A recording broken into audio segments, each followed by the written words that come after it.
Yeah. Hey, it doesn't matter. We still got plenty of time. Did it have a bar like that on there? No. I wonder what that is. Don't know. Weird. That's weird. Yeah. Oh. I got the notification, man. Did the comments appear on the screen? On the bottom, yeah. Okay. I'm just making sure. All right. Well, you driving. Fernando's time to take over. Some of you guys obviously will be catching this morning, more so than now. Yeah. To catch everyone up, it is 409, 411. I got 413. Okay. Clock. Either way. Clock is 411. Isn't that a song? Is that a group? 311. 311 is a group. Anyways, we just got done at Buc-ee's. We had an installer, nonetheless. They say he liked to do hobbyist? stuff. Yes, he's a hobbyist. He's a DIYer. Yeah. He heard us over at a couple gas pumps over and was like looking around, like trying to figure out where all this bass was coming from because we were just quadding down. If you want to see that, head over to Instagram, 5 Star Car Stereo, the number 5 Star Car Stereo. We had some, just keeping everybody up to date. Well, this is gonna be fun. I know. The whole right? trip is going well. Trip is going fabulously. Yes. Everything is going so good. far. Knock on Coke. Did you get Coke? Yeah. Always. Perfect. But everything's going well. Mm-hmm. We're having a good time. So anyways, they came over and jammed out for a couple minutes. Mm-hmm. Insomnia Edition. Well, I mean, it's not. That was a crappy movie. Did you ever see that? Insomnia? Al Pacino, and he went up to investor in like Alaska. Or, Okay. 30 days of sunshine. Okay. Because they have like 30 days of sunshine, 30 days of nighttime at a certain time of the year. Yeah. So, and he was like losing his mind. It was kind of a funny one. Okay. Hey guys, glad to see you. Be safe and take care. Oh, no problem. Safe travels. We're traveling. We're traveling. The next stop is Buc-ee's in Leeds, Louisiana. We're scheduled to be there at about 5:45 is the time that the sorry, give me 1 second here. I'm going to try to position this on my knee. There we go. That's a little easier. You should have done that. Why weren't you that smart? No, I can't. They come up from K. Let's see you guys. Oh yeah. They come up with what? Come up from yeah. Cheesecake? Sure. Hey Dean, do you know how much the new Epicenter Micro is going to be? I do not know. We didn't discuss pricing. I'm assuming it's probably it might be more than the current Epicenter, to be honest with you. I was hearing some of the conversation. It's not gonna be that much. Believe me when I say it's not that much. More, right? But it's gonna be a little bit more because it's a special edition. Well, it has to be a little bit more. Special edition? The special No, edition. they're talking about the Micro. Oh, okay. I mean, the special edition, I assume the special edition will probably be about the same price. Might be $20-$30 more, but I think around like 50. But I also feel the price increase on that has to do with supply and demand right now. Right. And shipping costs. More so than the fact that it's a special edition. Micro, though, the Micro has a lot more stuff inside of it than the regular. Right. So yeah. I don't think it's going to be the deal that everyone's hoping. I think Micro definitely is going to be a deal that everybody's hoping. I don't know. As soon as we know, we'll let you know. I might put in maybe next week note? I'll get with Chris and find out if we have any retail prices on it yet, because that would be nice. Yeah. This is going to be fun. Hold on here. So how long is it going to take you to get here to California? I mean, if it'd be Monday before we made it to California. What would you guys do different in the truck install? In this one? Oh, I would do everything different. I would do everything different. Like what? I don't like the way the amplifiers are mounted up in here. I would have put speakers across the top here instead of the amp. I would have put the amplifiers on the sides. Okay. Instead of putting them up top. I mean, I get why they put it in because those boxes go. It's basically 3 two 15 boxes, and I'm sure they bolted all together to put in here. But I would have put the amplifiers on the side of the box so I could have opened the doors and seen the amplifiers. If I needed to, I would have gone a little bit taller on the box. I don't know. But I would have put speakers across the top. Totally. To get more sound in the car. I've done this before in a Dodge Dakota. Many years ago, I had three 15s, so I had three T2 15s in a Dodge Dakota. Okay. And the reason I only went 3 instead of 6 is obviously that the truck's narrower than this one. But I put all my amplifiers, but I also put 6 4-inch speakers across the top. Okay. And it might have been 6 or 8, because I think there was, what's that? It's Service tire pressure system? Oh, that can't be good. That's that one. Oh. No, you're good. Yeah. You're good. It's just it lost its the sensor. Truck's falling apart. The sensor just went bad on us. I mean, it took like 4 trips around the building for that sensor to actually work. So. Oh, really? Yeah. Either way, I would do that. Yeah. It feels like I am with you traveling along. That was kind of the idea. Yeah. All right, hold on, let's see. I recently got an audio control Epicenter. Can it be set up for general music, or does it just have to like older music? Oh, no. You can use it for anything you want.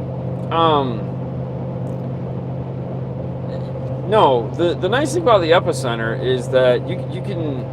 That's why it has the effects knobs on it. It can do the opposite of actually what it does if you wanted to. So if you don't like big fat music, you can actually use the Epicenter to do the opposite.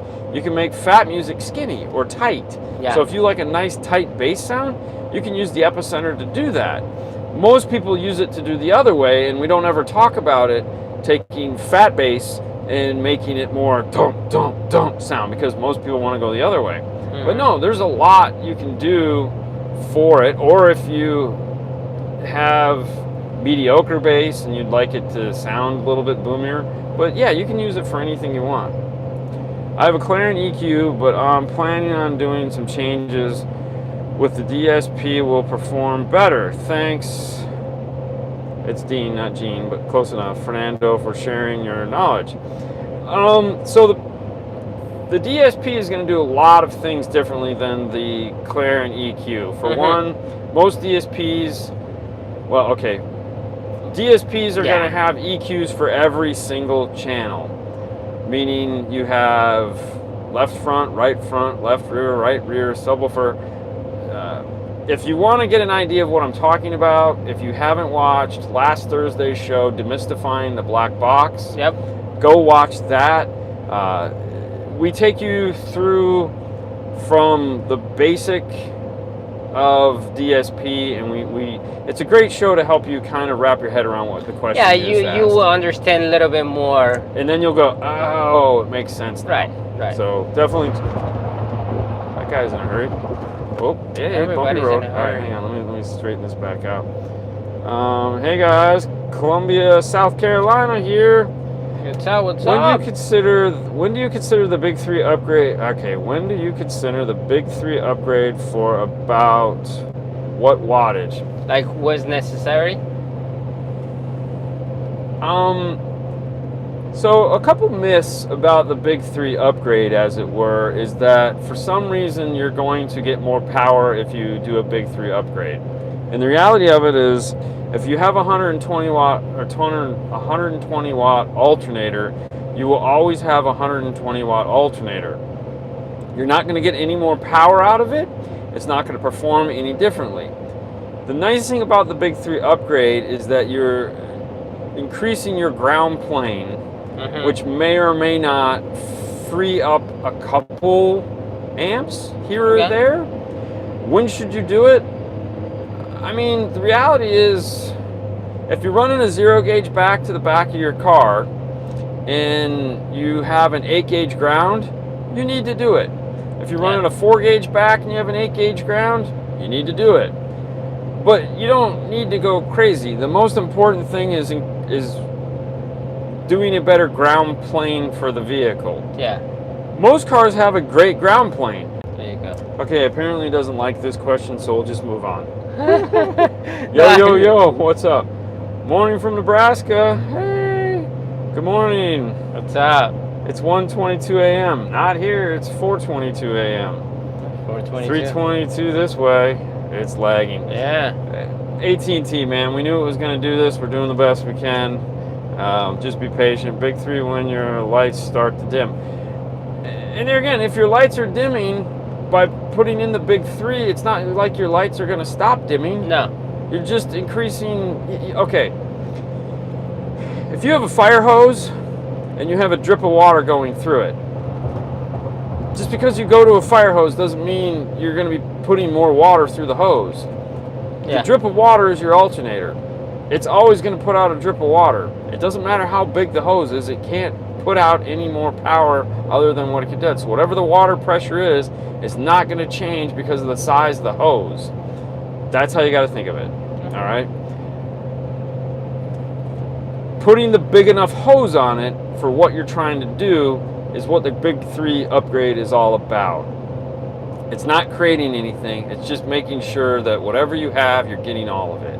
Nothing more. You're not going to get something that doesn't exist. All right.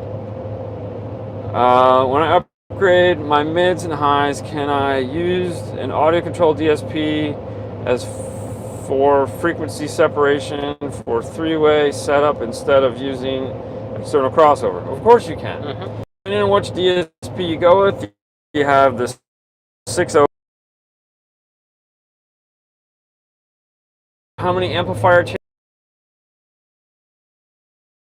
channels of amplification?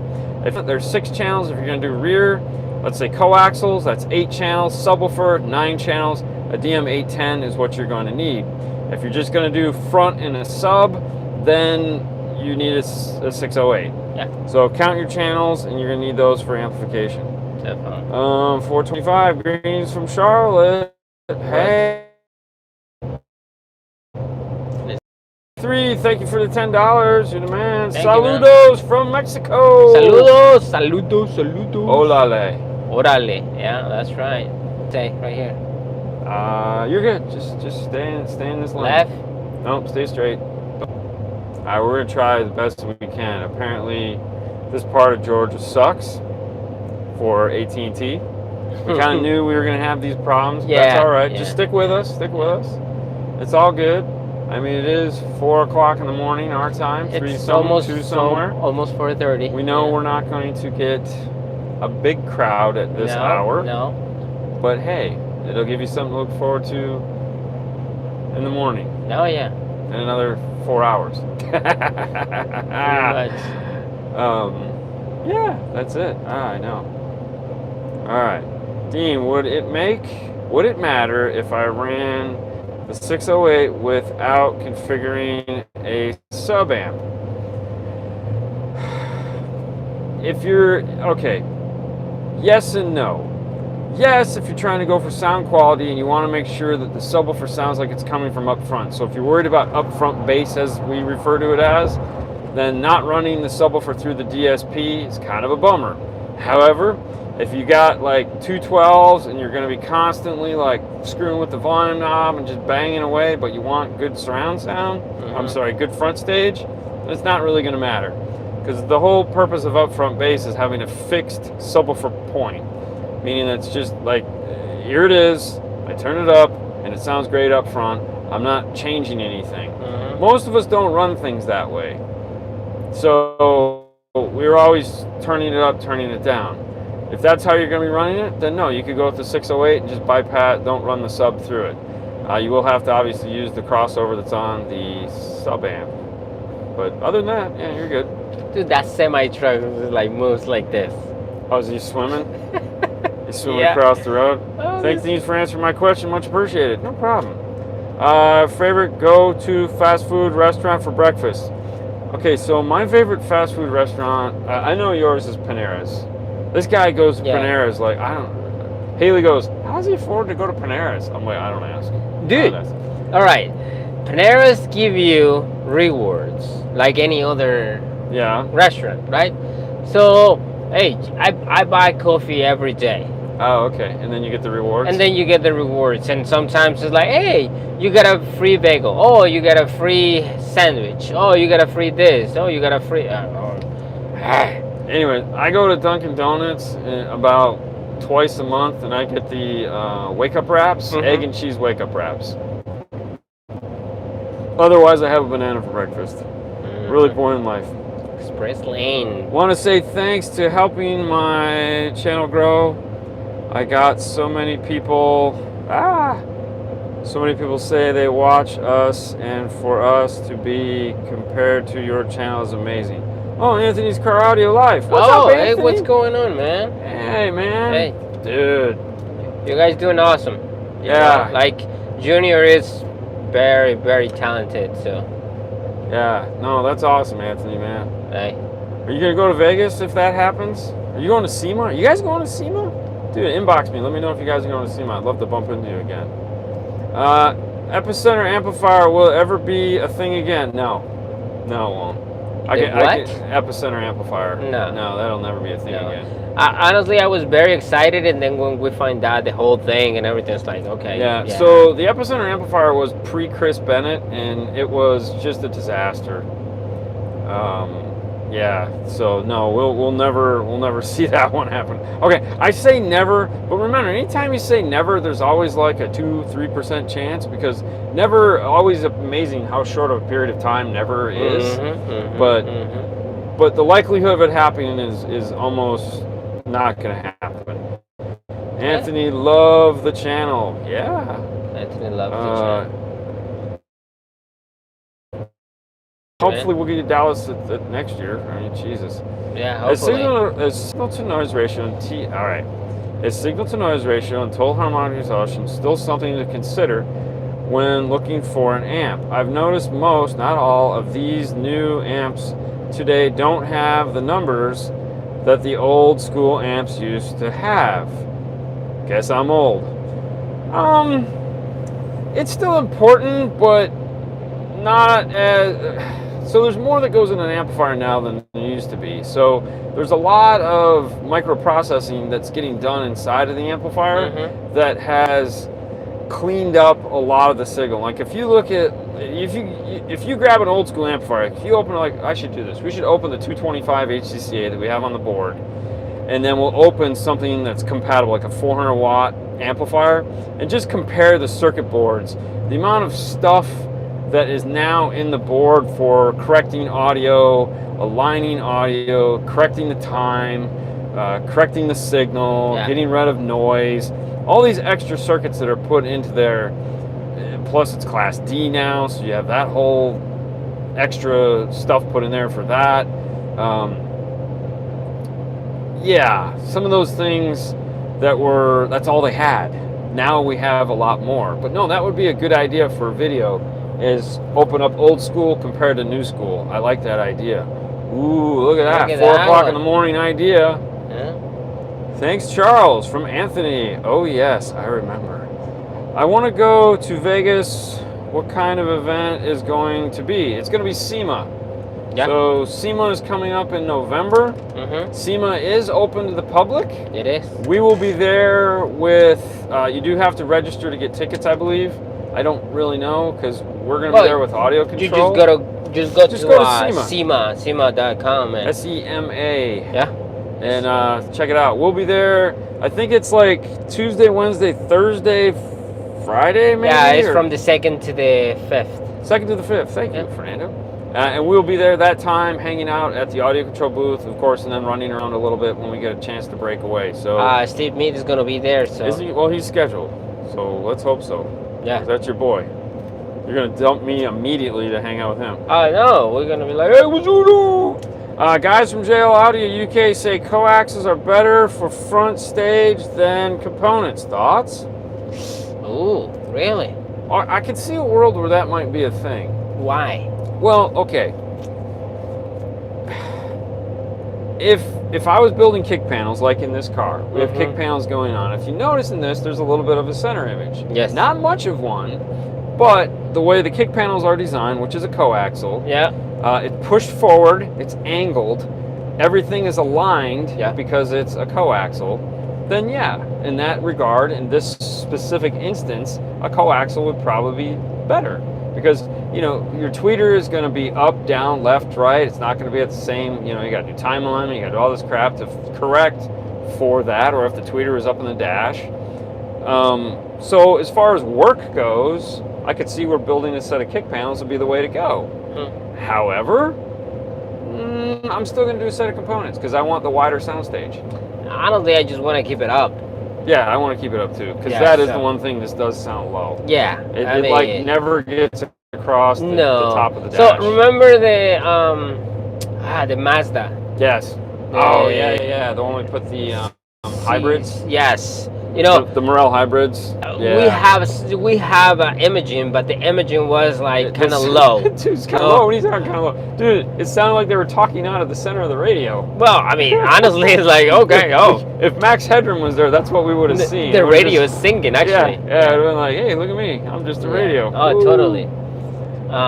But, yeah. Nando, is it easier to learn to speak English or read English? I'm gonna say it's easy to speak because sometimes I ask you how do you spell it out, or when you read something it's different, so backwards. It's backwards. Yeah. Right. So stay on 75 north. So 75 north. Yeah, so stay on 75 north. Yeah. Sorry, doing a little map job. We're going to Atlanta, so click it or ticket. Ticket. Does the LC2i have a high pass filter? It does not have a high pass filter. It actually doesn't have a high pass or a low pass filter. It has a pass through and then a channel that has the Acubase on it to go to a sub amp. Neither one of them are a crossover. No. Kenwood 6x9s with the 2.5-inch components, or Kicker 6x9s with 2.5 components? I've been thinking about that one a lot lately. Okay. Because we typically do the Kenwoods. Yes. Because there again, I feel like a lot of things you kind of get in the habit of doing something, and the Kickers haven't been available. Yeah. As a set. They just started shipping, I think, last month, whereas the Kenwoods have been available for like a year now. Yeah. So I honestly don't have an answer to that, but I really would like to try some more of the Kickers because their 2.5 is really, really nice. Like, we've done the 2.5 by itself, and it sounds phenomenal. So I would like to hear their system. Okay. So I don't know. I mean, for me, I'm going to say to you, do the Kickers and let us know what you think. Yeah. Have you guys done any installs with widebands? And by that, if you mean like wideband, is that like a middler, like we're mid-range? talking about, like a mid-range, like the 2.5-inch? In which case, yeah, who hasn't at this point? But yeah. I still. So like, wideband is a really generic term that I don't think carries the weight that it should. It's kind of annoying to me actually, because most of those things have a roll off, like at 10,000 hertz, they just dive, and so you have to push a ton of treble into them to get them to play up, and get a good sound out of them. When we were looking at the GM, one of the problems we noticed is with their Bose system, that 2.5 in the dash. Dude, when you look at their electrical RTA output, it's just like so it's just way out of control. And if you put a tweeter in that without being, for one, if you put a tweeter in that and it can't handle that, you're just going to launch that tweeter into the stratosphere. So I would definitely not do one of those, a regular tweeter in there, unless you're doing a DSP. I would just do a standard, middler, as it were. Yeah. Because you're going to just drive that tweeter into the I-75. I'm here, I-75 in Michigan. I've been there. I've made that trip before. All right, so You're good. no, I mean that's fine. That was 65. Oh, did it slow down? Yeah. Oh, okay. Yeah, didn't follow the law. Have you guys done? Okay, got that one. Sorry.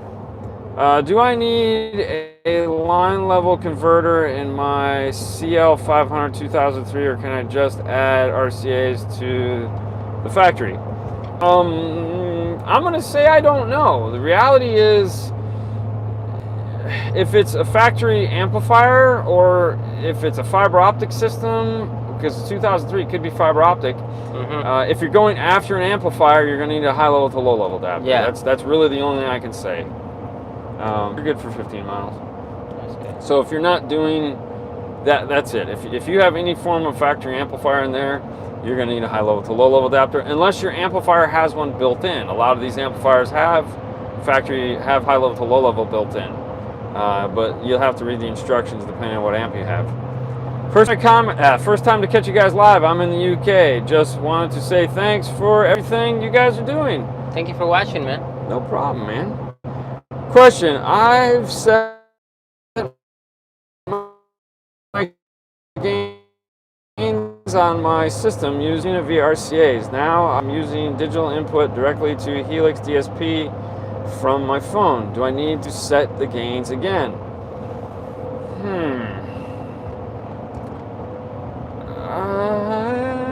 I mean, I don't. That's a tough one. I mean, my first inclination is to say no,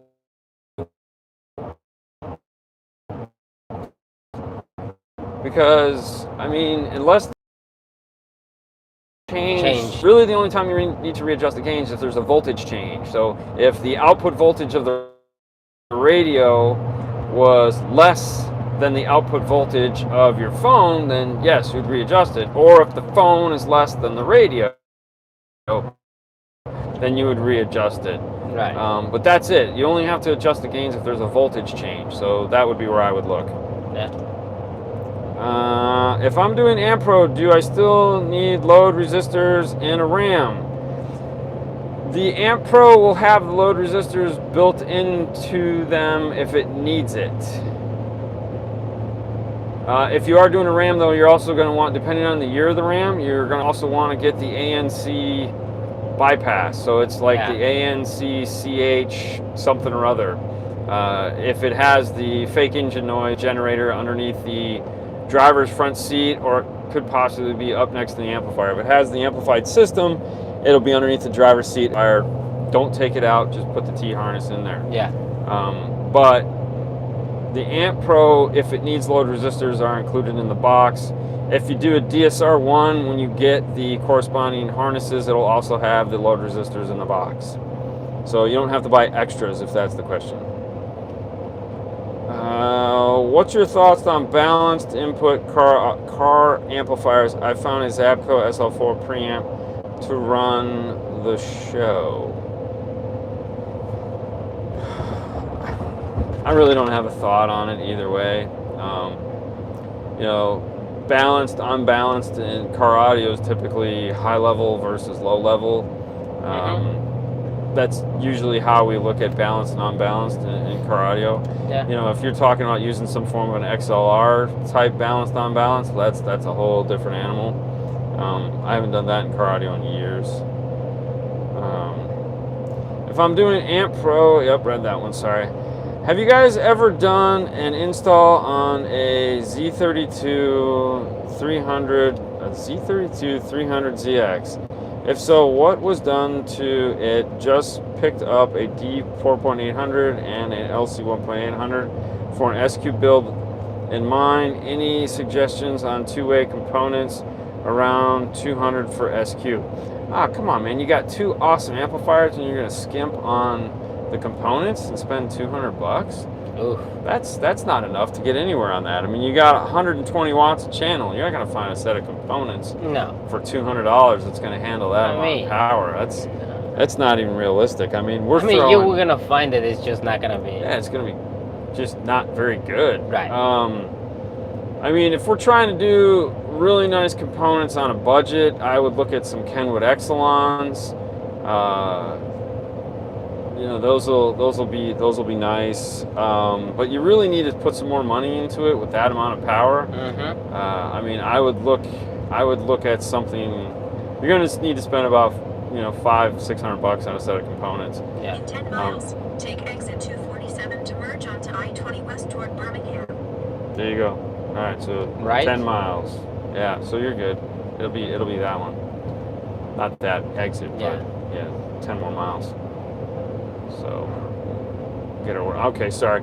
But yeah, you're gonna want something better than $200 on a set of components. Let me see. I'm gonna cross that way. Yes. I can see. You're good. You're good. All right. You're good. No, it's just the phone is Yeah, I know. right there. I know. That's my why I was face. looking. Yeah, I know. All right. Sorry, we had to do a little bit of driving to do. No, not yet. We're still good. Just stay in this lane for now. Stay in the lane. Stay in my lane. Yep, 247. All right, hang on, guys. Sorry, we got to do driving first. Driving stuff first. Be safe. What's up from New York? What's Hey, up? man. All right, got more 2020 Civic questions. Love that. All right, but anyways, back to the 300. Yeah. Honestly, we do skinny amplifiers and hide them in the back, so that'll be neat going with those big amplifiers for sure. Yep, you're good. No, still good. Yep, still good. That exit's coming up forever. Jesus. No kidding. Okay, yeah. Exit now, not that one. Oh, okay. Sorry. We're negotiating some touchy construction area here in outside of Atlanta. That's What big. the hell are they building? Dude, That's like train? I know, right? It looks like a Jesus. train. Holy cow, that was one hell of an overpass. I know. Well, in downtown they have buildings that you drive underneath. It's pretty impressive. All right, sorry guys, sorry. We'll get to the questions. Well, I'm gonna go back. Yeah. All right, 2020 Civic, 6-speaker, 608. When I change jumpers to 10 volts, it sounds good, and changed amp to... Yeah, I saw that the other day. High level kicker, 5-channel, but still, will I try the gain stuff you told me about before if I should change back to 5 volts? Leave it alone. Don't overthink these things. If you got it sounding spectacular, Yeah. leave it alone. A lot of the times, we still got another 2 miles. Yeah. Sorry, we still got another 8 miles. Yeah. A lot of the times what happens is just people get excited and they're worried that like they're not getting all the stuff that they want, or they could have got something better. What is that? I have no idea. I was thinking the same That's a thing. lot of cars in There's there. a lot of cars. Oh, this is the Porsche testing grounds. Oh, they have a Porsche testing grounds here. Like, it's that building right there. Mhm. That's Porsche. Yeah, dude. This is you go and like drink and smoke and drive a Porsche out on a test track. Ooh. Yeah, it's pretty sweet. Okay. We should have done that. Yeah. That would have been really cool. Let's jump. See, there's a little Porsche logo. Yeah. I googled it when we drove past it last time. I was like, Oh. oh, I want to do that. All right, sorry guys, sorry. Anyways, no, just leave it alone. Man, you got to know when to walk away. Sometimes you just keep tweaking and just walk away from it, man. Run it the way you have it. Give it a couple weeks. Give it a month. If it sounds spectacular, get used to the way it sounds. Mhm. You have to get used to the way it sounds before you make a change. Before you tweak it, yes. Because you just totally. start tweaking stuff, Yeah. you don't know. You haven't become used to it. So just let it ride out. Have some fun with it. And then, in a week or a month, if you feel like, you're bored and you want to try something, go ahead and try it. My guess is you'll probably end up putting it back to the way it is. Yeah. Good morning from Indiana. What's going on? That's going to be loud. It is. Okay, answering your question there. That what I'm talking about, balanced XLRs, I did in my home, and it was night and day difference. Yeah. No, it would be. So, yes, if you're going to do some balanced XLRs, are they the mini kind? Because, like, years ago, I mean, we're talking 20, 25 years ago, it seems like. 20 years ago, Ryan did a line of amplifiers with mini XLRs that was really cool. But, yeah, if you got some hands on that stuff, give it a try, for sure. All right, whoa, hang on. How we doing? We're doing good? Still fine. Still It's a fine? 247. What are you guys doing on the road tonight? Driving. I'm driving. You're talking. I'm talking. We got the big kicker system right here. Yeah. We're taking Kicker's Dodge Ram back to Stillwater, Oklahoma. It's crazy It's how it 20-hour sounds, drive. right? Yep, it's a 20-hour drive. So still Clearwater to Stillwater. So we got 20 hours in the car. We're not on an airplane, which means we got most part we have cell coverage that we can do things with. Mm-hmm. So we thought, hey, this would be a great time to answer just a ton of questions. There you go. And if somebody's silly enough to be up at this time, then they're either A, in the right time zone, or B, suffer from insomnia. Or just haven't But gone they to just bed love yet. us a lot. Dude, there's a lot of cars just I'm abandoned telling on the you, side of the road. you know, like, Yeah. dude, I see this all the time. I- Look at that. I think they're all broke down. I think they're just tired. You That's know, what it is. just tired. I can Take a tell you- nap. dude, 15 minutes. okay. Keep going. Forget that, dude. Sleeping on the side of the road sucks. I'm not I saying would it doesn't. never do it. We got trapped here that one time. I don't want to do that. All right. Is the T1005 yes, the Mini T1005 still your preferred amp for Small. the previous body style Silverados? Yes. So we talked about it earlier tonight, which I won't expect you to go through a 5-hour show or 4-hour show, whatever the hell that one was. Yeah. You good? We're It's good? at 3 miles. Yep. So if you just need a small system, the 1005 is perfect. If you want to take it to the next level, get a 1005 and a 402. Use the 1005 to do an active front stage, meaning power your tweeters, power your rear, and use the 402 to power the mid bass in the front of the door. The fifth channel, of course, goes to the subwoofer. Yeah.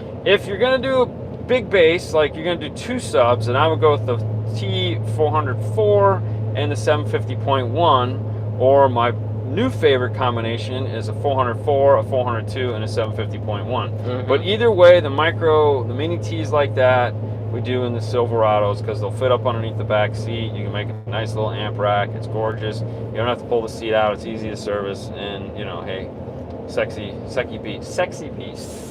Sexy back. Sexy. In 2 miles, take exit 247 to merge onto I-20 west toward Birmingham.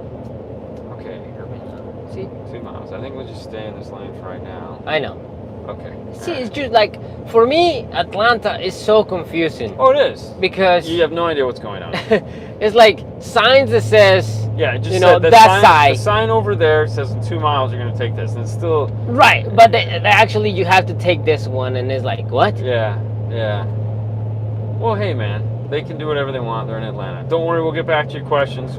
We're at a crucial junction here in the. No, 1 mile. We're This is gonna be a 1.4 mile. miles to make sure we make this turn. The right turn. Yes, because if we miss it, Then we have to turn around, and I don't really want to turn around. I don't. And there's Atlanta right there. So just go down with your phone so I can Okay. see Yep. who's. All right, I'm Hey, gonna go down. perfect. All right. Just a little bit. Yep. 247, 1 mile, guys. All right, so hang on. We'll get to your questions. We'll get back to those. We got time. We got a car coming up on. I know. Okay. It just doesn't want to go. No, he just wants to sit in your blind spot. I know. That douchebag.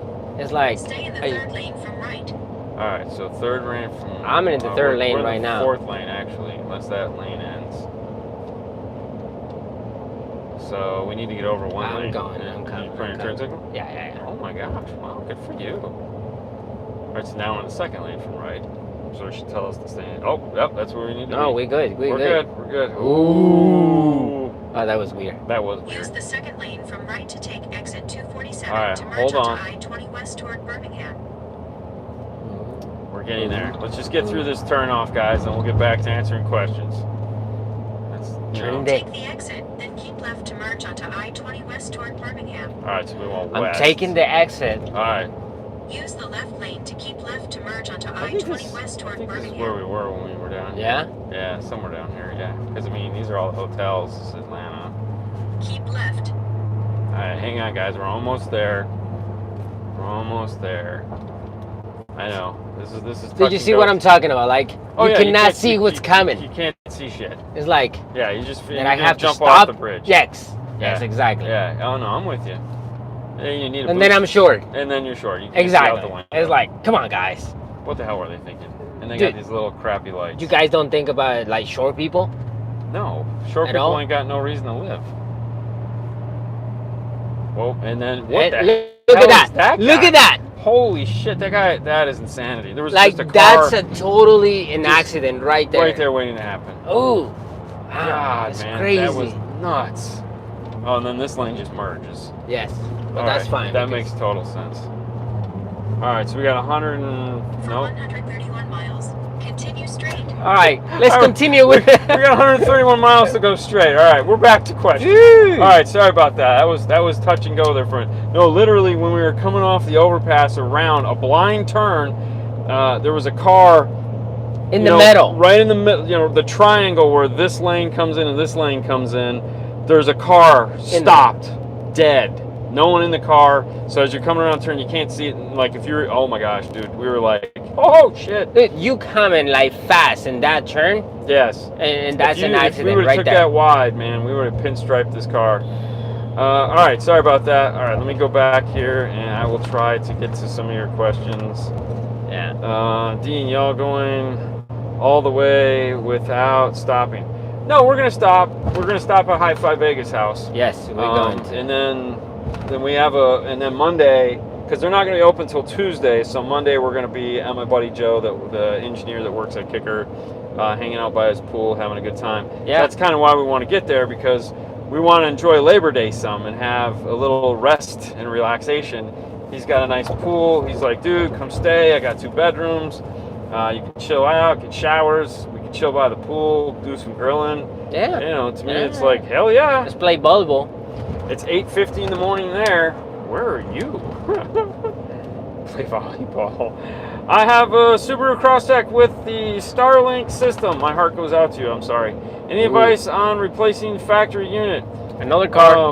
Interweb says the speakers run through the Starlink. They do run through the Starlink. Yes.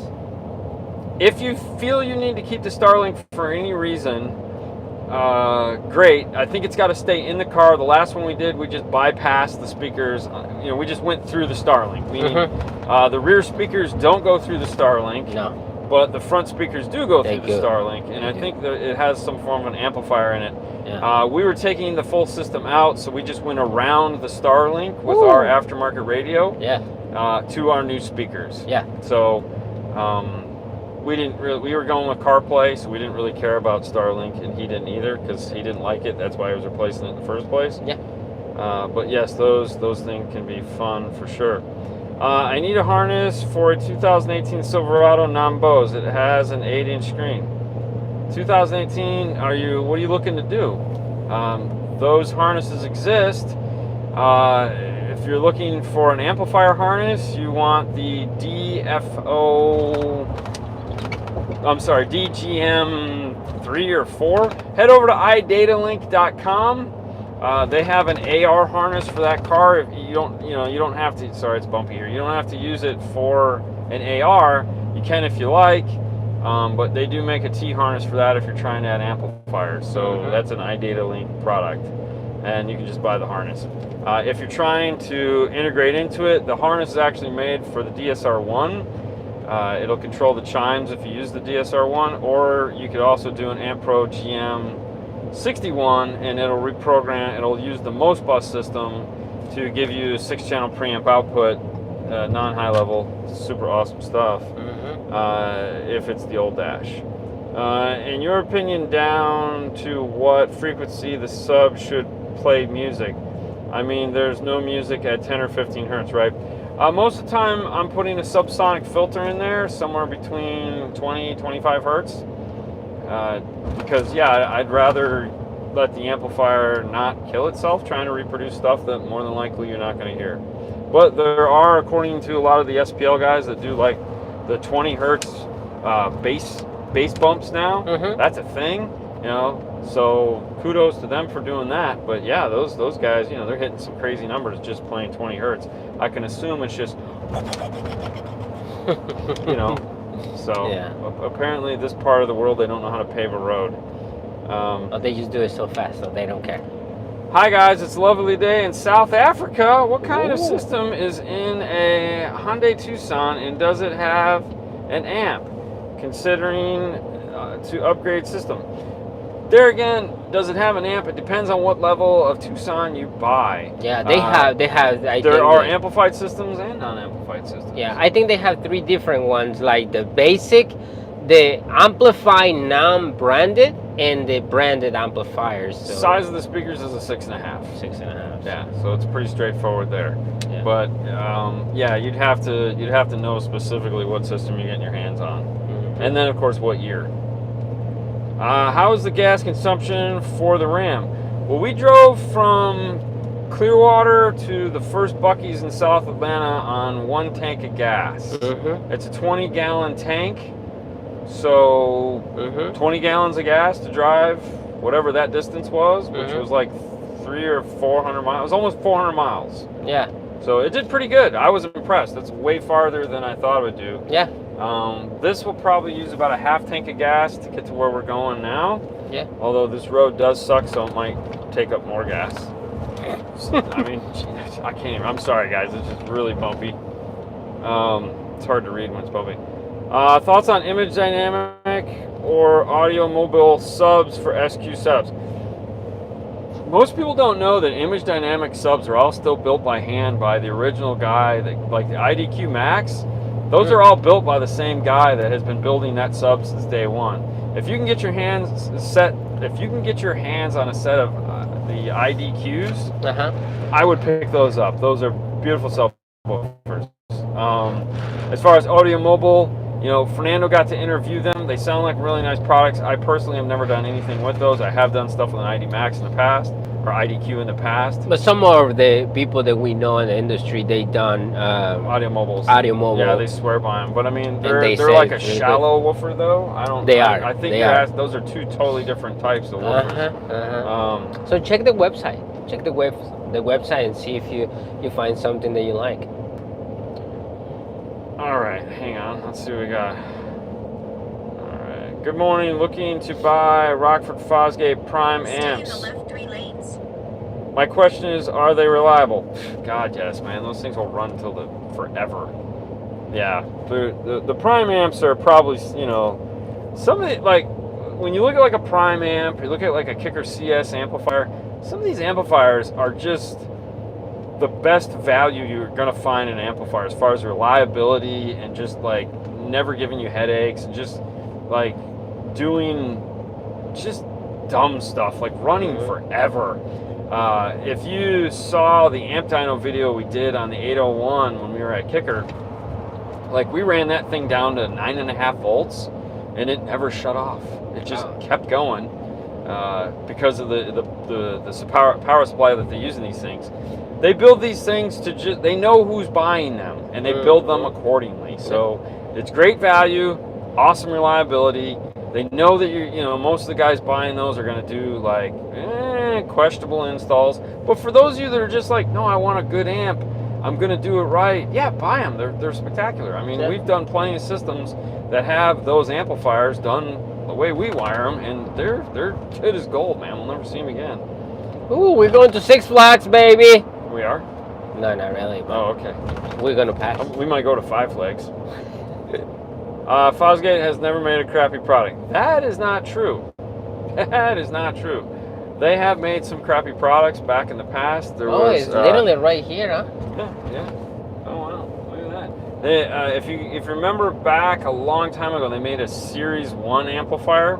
This was like the predecessor to the Prime line of amplifiers that they were making for chain stores like Circuit City and a couple other ones. These things were garbage.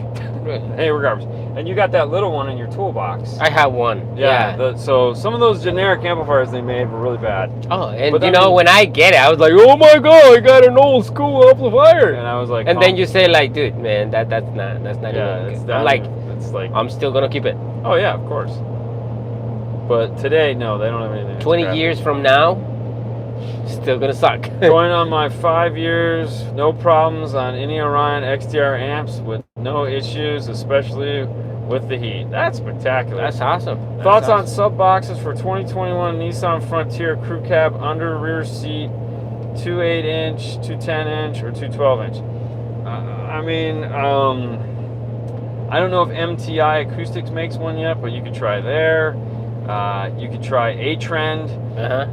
You could try SRQ. SRQ Car Customs. Audio, SRQ Customs. Yep. They're placed down here, or they're placed in Florida and Sarasota. They make a bunch of. They're actually there in Florida, Yeah, they're not in here. Florida. They're all hand built, really nice. Here in boxes. Georgia, they have these guys traffic jams. Traffic jams. So- Yeah, back the other way. Like Georgia. But yeah, I mean, if we're looking for or Q Power, so if you're looking for something that's cost effective, I don't know if any of those guys make those boxes yet, but that's where I'd start. And Zen Enclosures, but Zen Enclosures typically makes them.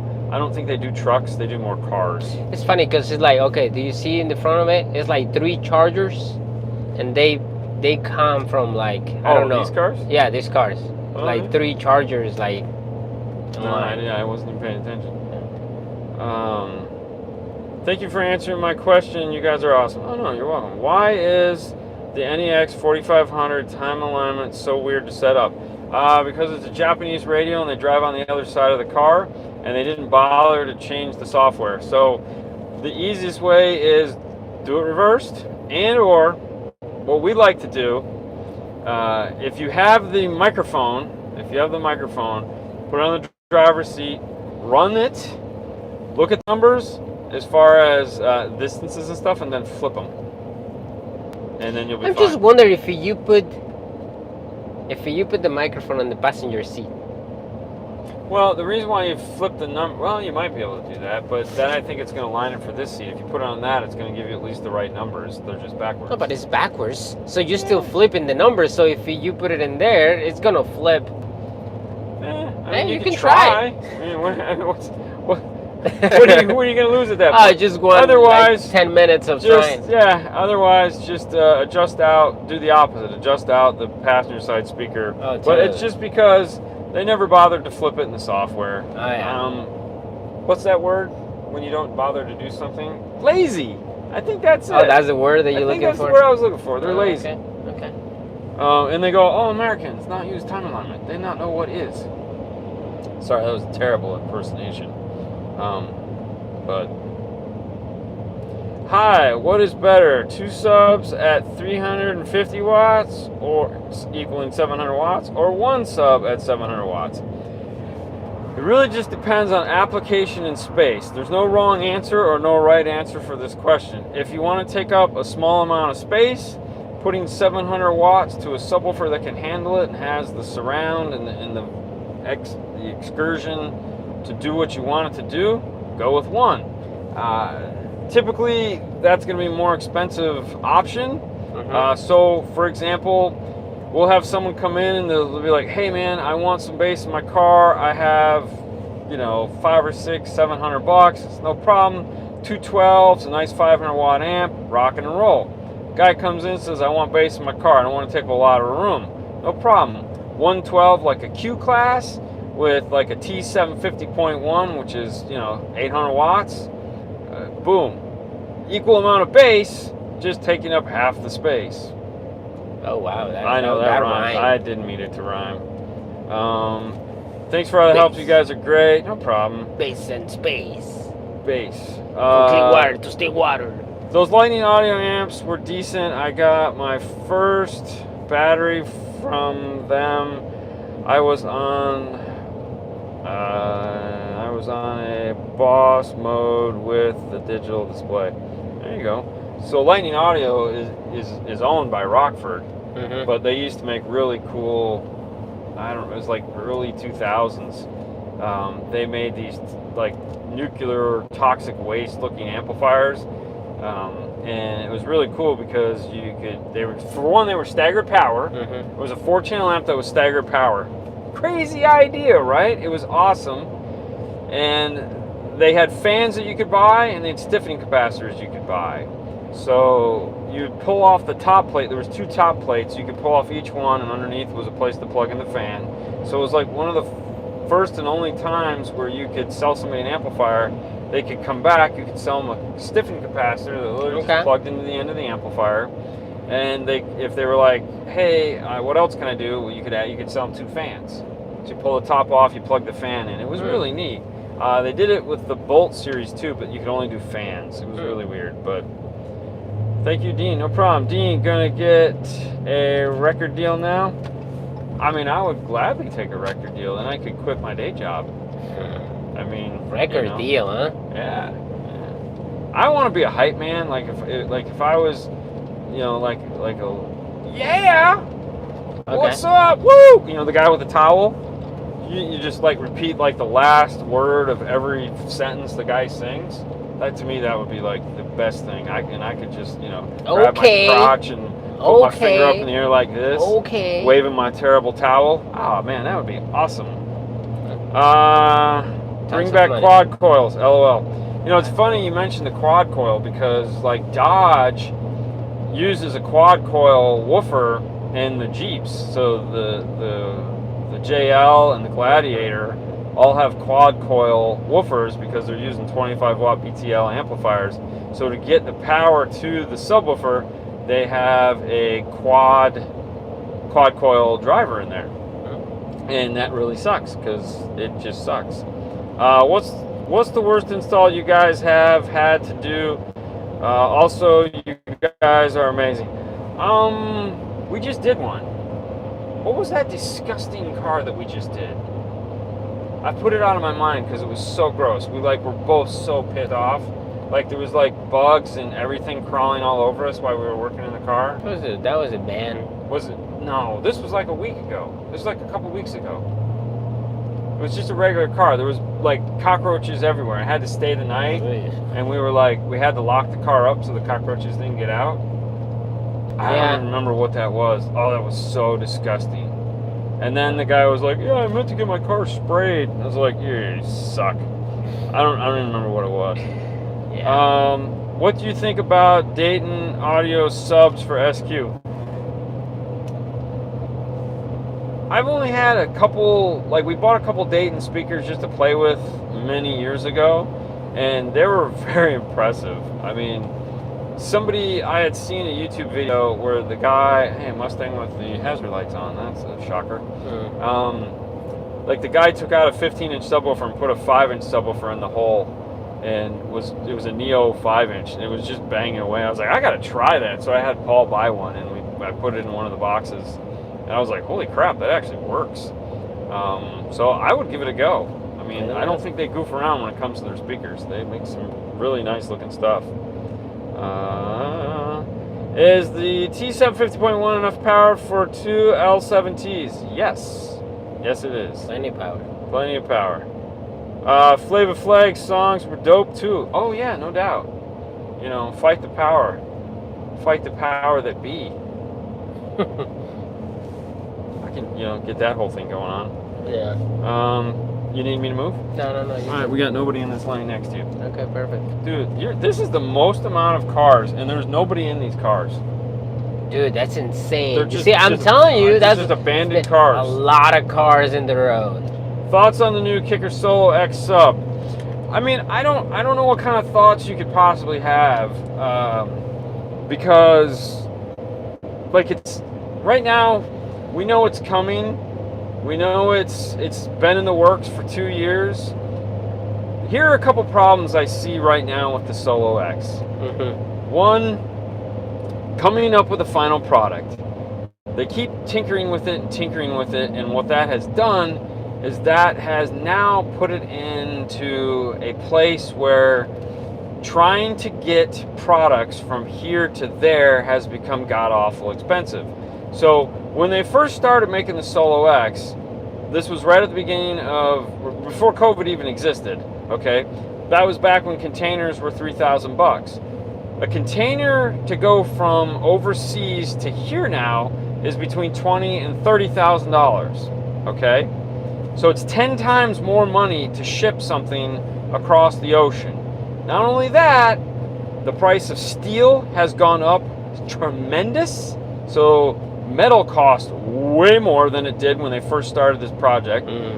So when we did that 5-hour marathon with Kicker on mast, the first on mast, things were a lot cheaper. So now we're looking at this woofer coming out, and it's like, I hope they had guaranteed pricing, because they never gave us a price. They were just saying it's going to be about this. I don't think it can be that anymore, because the cost of goods have gone up so much. Keep in mind, I have no idea. This is just a speculation on my part, just looking at what everybody else, the companies that we deal with, as far as like the pricing we know, the conversations we have about price increase, just getting products, and like everything that they took to make that woofer has almost quadrupled in price. Everything. Since they started talking about this. Everything is going up, So I don't think they're going to be able to hit the price point that they were trying to hit 2 years ago, or even a year ago when they introduced it. So I feel that could be a problem. Now, knowing that it's Kicker, they might just take the loss just to get the woofer out, which I wouldn't be surprised if they did. But I mean, that's a tough one, man. I'm nervous for them on that, because I just don't know what this is going to cost now. And I feel that they kind of knew that, so they never really gave us a guaranteed price, although they kind of hinted about it. I can't see it coming in at what they were speculating, because the world has changed too much. If they do, they're taking a loss. They're pulling a Pioneer and just giving away the plasma TVs, because everyone's LED TV is cheaper. Wow. So it'll be interesting to see what happens. Kicker needs to bring back the old school gold letter kickers, the sub gens with the stitched around. I mean, I could see them doing like a retro cone just to have some fun, but I don't know. We'll see. I mean, I don't know. See what happens. I don't know anything.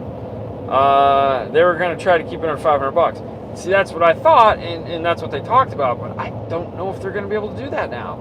I just don't think it's going to be possible. But hey, what do I know? I'm not sitting in those meetings. I don't know. I just know what things are costing other manufacturers, and it's going to be hard to keep it at that price.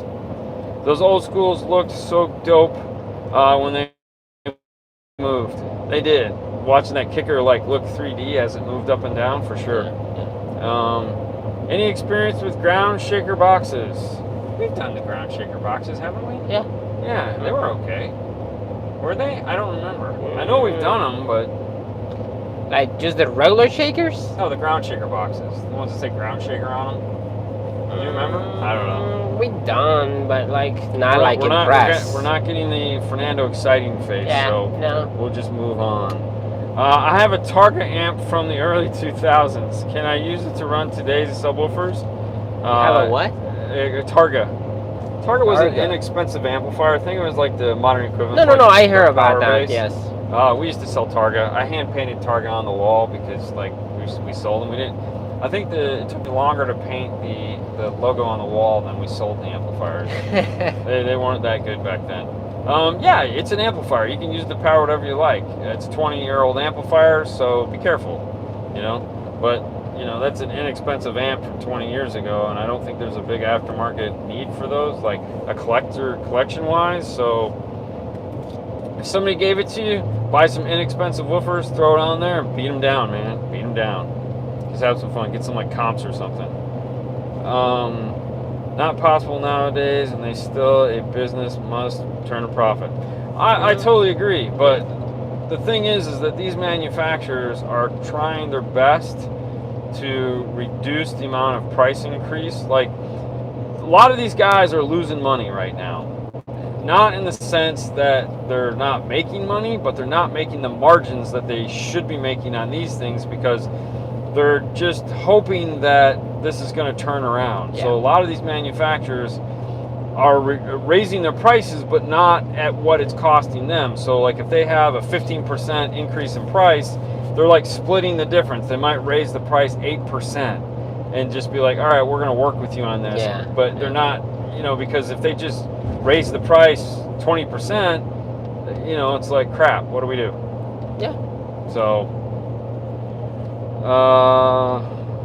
old school Pioneer and Sony stuff are a big factor. Like DD can't get motors at all. That's the big problem now. Well, yeah, anything that has copper, anything that has steel, anything that has plastic, basically anything at this point.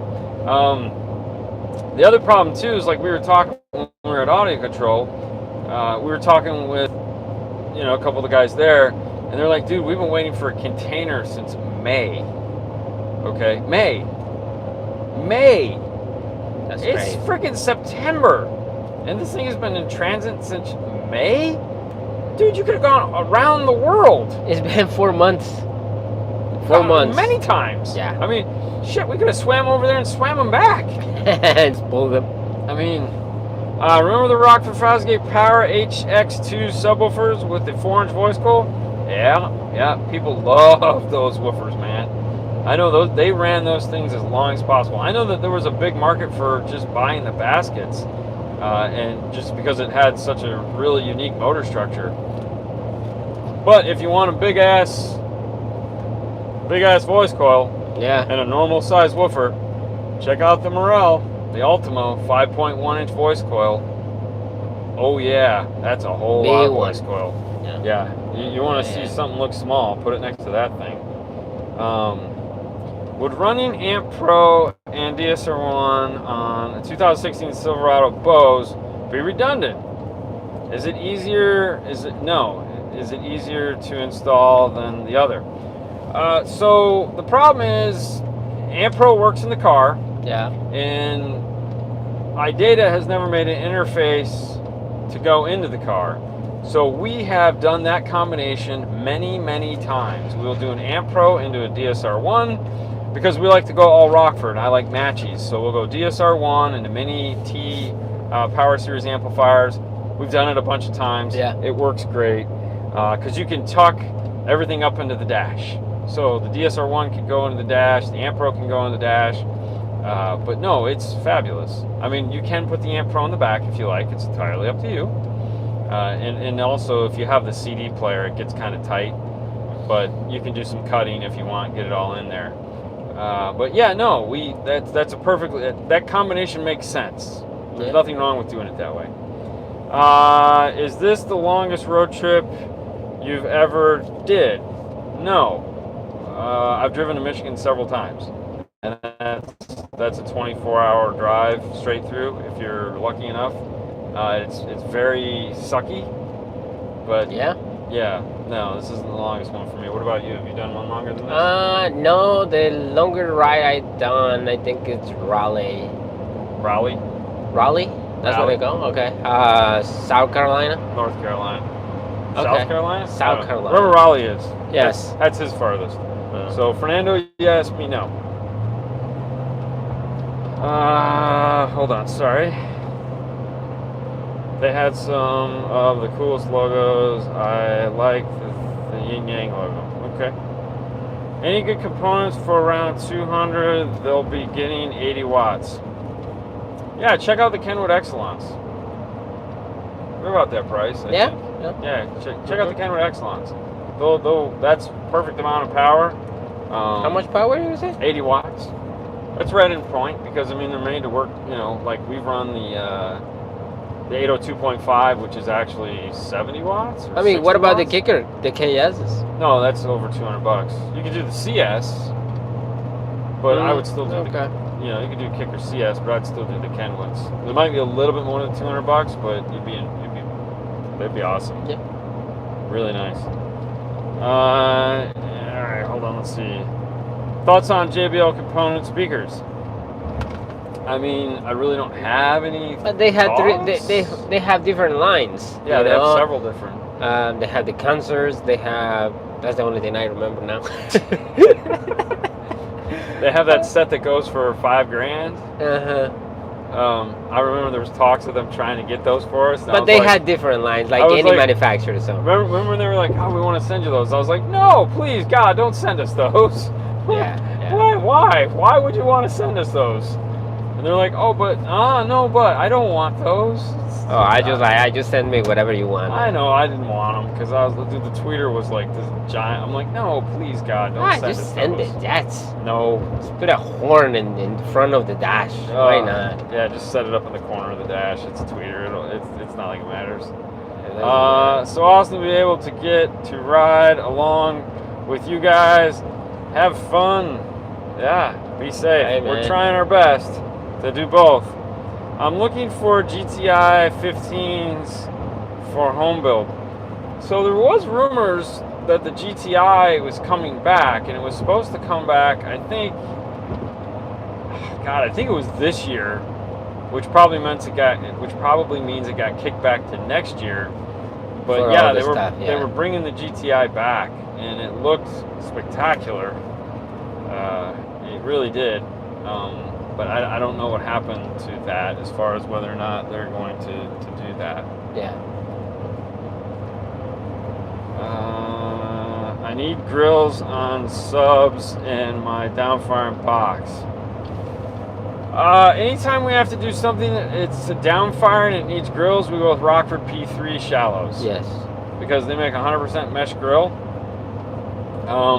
But yeah, so we're always doing those, because then we don't have to worry about the aluminum cone that they have. But Yep. their grills are like amazing.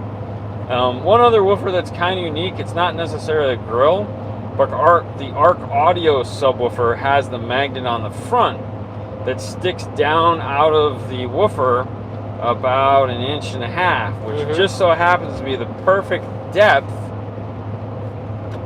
for the subwoofer, so that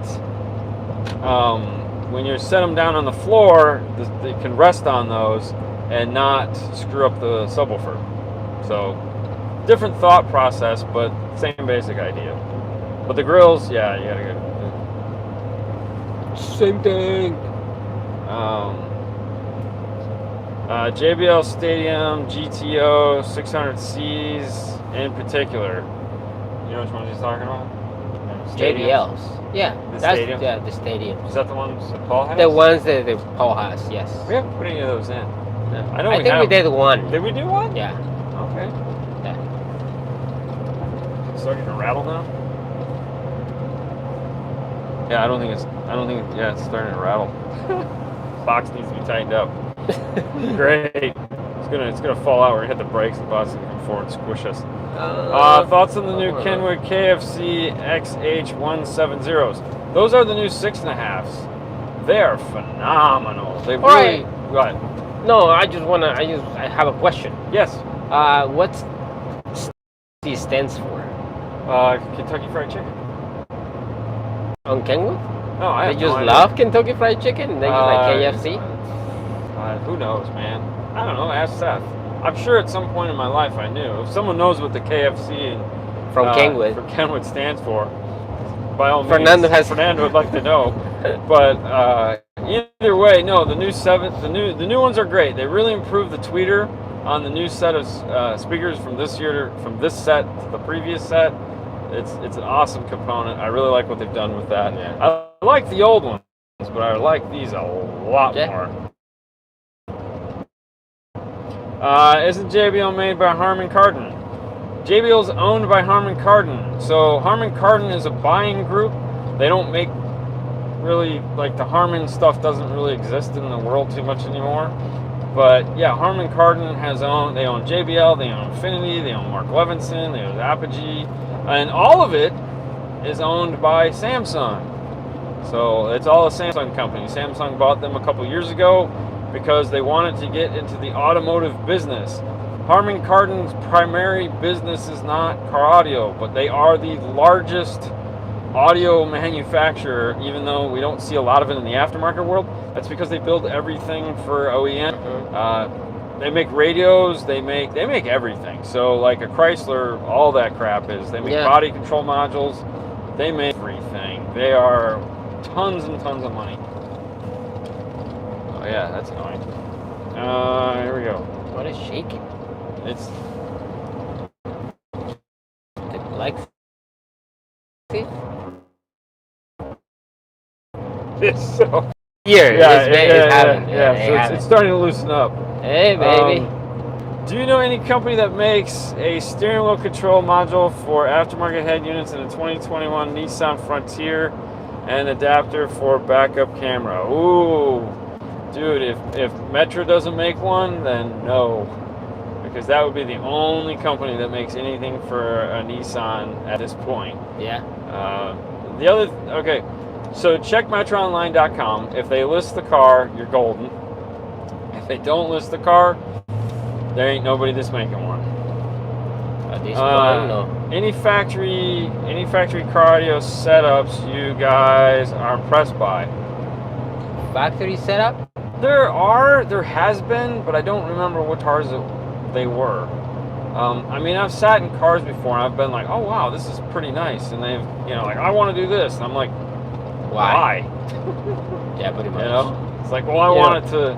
I mean, even the new Jeep JL Alpine system and the Gladiator. Yeah.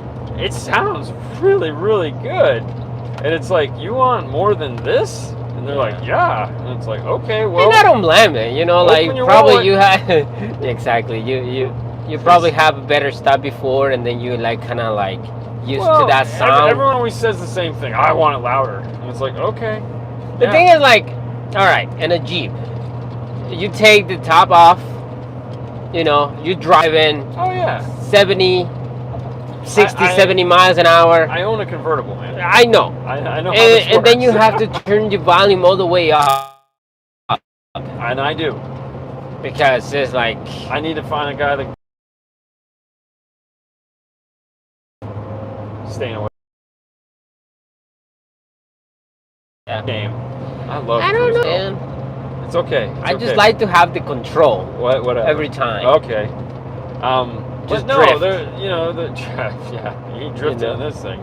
We're gonna drift. Watch. We're gonna do drift burnouts. from one lane to we're gonna do burnouts right now.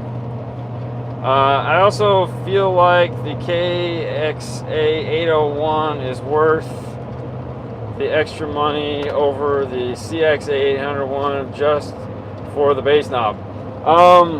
For the bass knob, what's it called? Aftershock. Yeah, aftershock. You get a Bluetooth bass knob. You get aftershock, and you get a distortion detector built into it. Right here. 3 huge features that you do not get on the C series amplifiers. It's a great value. It's small. Oh my gosh, how small is it? But I mean, it's almost silly. It really is almost silly. Why more people aren't like buying these amplifiers? But whatever. I totally understand. You got tweeters that poop or pop out the dash too. Oh, okay. Audio Bang and Olsen. Oh, I hate Bang.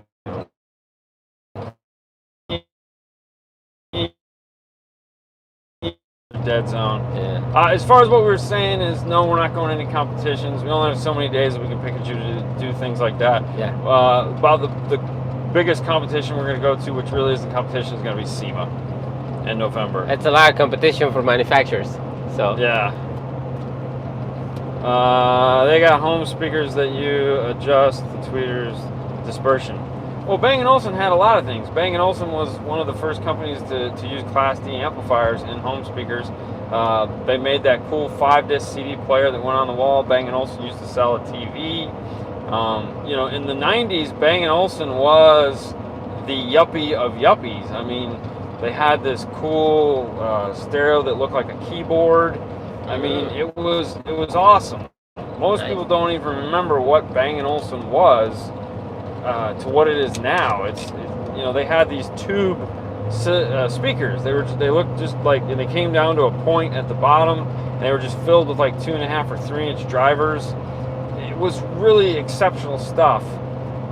Super expensive, but no, none of that. The CD player on the wall was the slickest thing ever. But it's all just the thing of the past. Done. No more. No más. Yeah. It's so sad. very, very sad. It is sad. Alright, where are we at? We got 86 miles to go. Yeah. Jesus. And it's a 55 miles per hour. Yeah, now Audi's putting them in their car. I mean, Ford is doing it too, because Bang & Olufsen is owned by Harman. It's another Harman company, so they're owned by Harman International. Mm-hmm. Harman went around and bought everybody for the most part, but yeah, BO is a Harman thing. So yeah, it's just one more brand that they can offer to these manufacturers. And the guys that are buying some of these cars, remember, oh my gosh, like when I was in high school, BO was really cool. Body odor. And now you can buy it in your car. It's just, because Bose is losing ground to these companies because it's not as exciting as it once was. Mm-hmm. So, because there was a time when the only premium audio system was Bose. I think now the only cars that build stuff with Bose is maybe Nissan and Chevy. Yeah. Yeah, I think that's it. Yeah, it's kind of weak. Bose is trash. It's all trash, man. Just wondering if you could see my message as long like they're not appearing. Well, that message appeared. I haven't seen the other ones though. I'm late to the party. What are you driving? This is the Kicker Dodge Ram. 2015. 2015. So these silver things behind me are the ports for the 615s that are in this. We're driving this back to Stillwater, Oklahoma right now because they want their truck back, and it's been sitting in Florida, and we're like, hey, we're just the guys to be your guys. And we get to talk to people the whole. So this is the 2021 road trip. That's why we're up at 5 o'clock in the morning doing dumb stuff. I'm just a We're just those transporter. kind of guys. I'm just the transporter, man. Just the transporter? Yeah, that's it. You got too much hair to be the transporter. Chevy was the first to offer the Bose upgrade and the Corvette, and that was a nightmare. Oh, what a crappy system. That's back when they had the same Bose, their 4-inch speaker that they made, and all the amplifiers were located at the speakers. Oh, it sucked. And I don't know. I mean, I think you had to pull the window out to get that thing out of the door. Wow, really? Oh my God, it was horrible. It was just so bad. Like, up driving, this is clutch. Kicker KS versus Hertz Milli Pro components. That's not even like a fair comparison. I think if you're trying to compare something like that, you'd want to look at the Q class speakers. The Q class compared to the Milli Pros would be a fair comparison. Yes. That would be comparable. Yeah. Product for product. And at that point, I mean, I've heard a lot of Hertz, and they sound wonderful. I haven't heard a lot of the Q class. This car has Q class in it, and these are very impressive. The amount of speakers we have to subwoofer ratio for the type of subwoofers is insane. Yeah. But these things are keeping up for the most part. So I would peruse the Q class series. Turn the system on. You know what? That's a good idea. We got 81 miles to go. All right, hold on a second. Let me. Nissan Maxima, Corvette, all the same with Bose amps. Yes, they were. Oh God, that was a nightmare. All right, hold on. Let's see. Tell Vega to hook y'all up with some BBQ. Very hospitable family. I think we're gonna get barbecue for breakfast, maybe, because I think by the time we get there, it is gonna be like breakfast time. BBQ. Hold on, let me switch cables on the phone here. All right, give me 1 second. Nando, you have a power connection. I do. Oh, here, there's that Zapco DSP app on your phone. Mm-hmm. All right, let's go to there. All right, give me 1 second, guys. Search. Nope, listen to my music. Browse. Library. Okay, so all right, playlists. Where's the one that says demo? Damn, that's let me go to sound quality. Sound quality. Just go to the bass. well, no, I have. I you added, already I searched added, for one. Yeah. Where do you put it? I put it in bass and demo. All right, hang on a second. All right, hold on. Ooh. What is that? All right, hang on. I'm gonna start this one over again.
We've been in an accident according to this. Our dash cam is going crazy. What are the ports tuned to? How would I know? I didn't ask them. They're tuned to really freaking loud. They're tuned to move maximum amount of air. Yeah, no kidding. I don't know, man. We didn't build these things. No. They're tuned to Jesus Christ. That's loud. Yeah, no kidding. Sounds like farting in a tub. Yeah, Oh, I mean, okay, pretty really? much. Yeah, I Yeah. mean, I'm sure the mic on my camera's going, you're a jerk. Be safe, guys. We love you both. Oh, thank you so much. Thank you, It's guys. not a detachable face head unit. No, this is the factory. It just has a factory Dodge head unit in That there. was funny. Detachable face head, you know. Yeah, it sure felt like it. The microphone distorts and really, yes. Yeah, Well, of course. I mean, we're wearing these little Rode mics right here. and so- I'm pretty sure the stores and it's like, And that stop one was it. facing the wrong direction. All right, hold on. This is gonna be noisy. Touching it, so it's falling off my shirt. All right, hang on. I gotta do a fix here. All right, hang on. Don't fall, guys. Don't fall, because I won't be able to save you. Anyways, we have the Rode mics that we're using. He's got one. That's why you can hear him. I've got one. This is something we came up Yeah. with in hopes that we would all have good sound. Multiple calls coming in about a possible earthquake in the area. Yeah. Meaning Dean and Fernando. Well, we were at Buc-ee's. We were, yeah. Poor guy was walking through the parking lot cleaning up, and he just was like, Dude, yeah. He's like, what's going on over here? "What is that noise? Hey, you! Cut that out!" Yeah. He didn't do that, but that would have been funny. Stop waking up the neighborhood. There's nobody here. There ain't nobody here. There's nobody here. That guy got a Christmas tree on his roof? No. Oh, that's a travel That's, bag. Look like a Christmas tree. Whoa, you're going a little fast, man. Slow it down. I Slow know. it down. I'm going. I have to pass him. Okay, you have Yeah, to. because he goes so slow. So He's driving you there crazy? All right. All base videos distort. Yeah, well, I mean, I know that. That's, Like, keep in mind, it's just like microphone and this is hating live right now. would the KS components be better than the Kenwood? Which Kenwoods? I'm thinking the Exelons. Oh man, it's like Well, I will say this. The KS speakers will fit in almost any application you could that possibly is throw at them. 100% correct. It's yes. amazing how much sound you get out of a KS speaker considering how narrow they are. 100. Yeah. You know, if we have Hondas and they're in that price point, Yeah. we immediately walk them into the KS because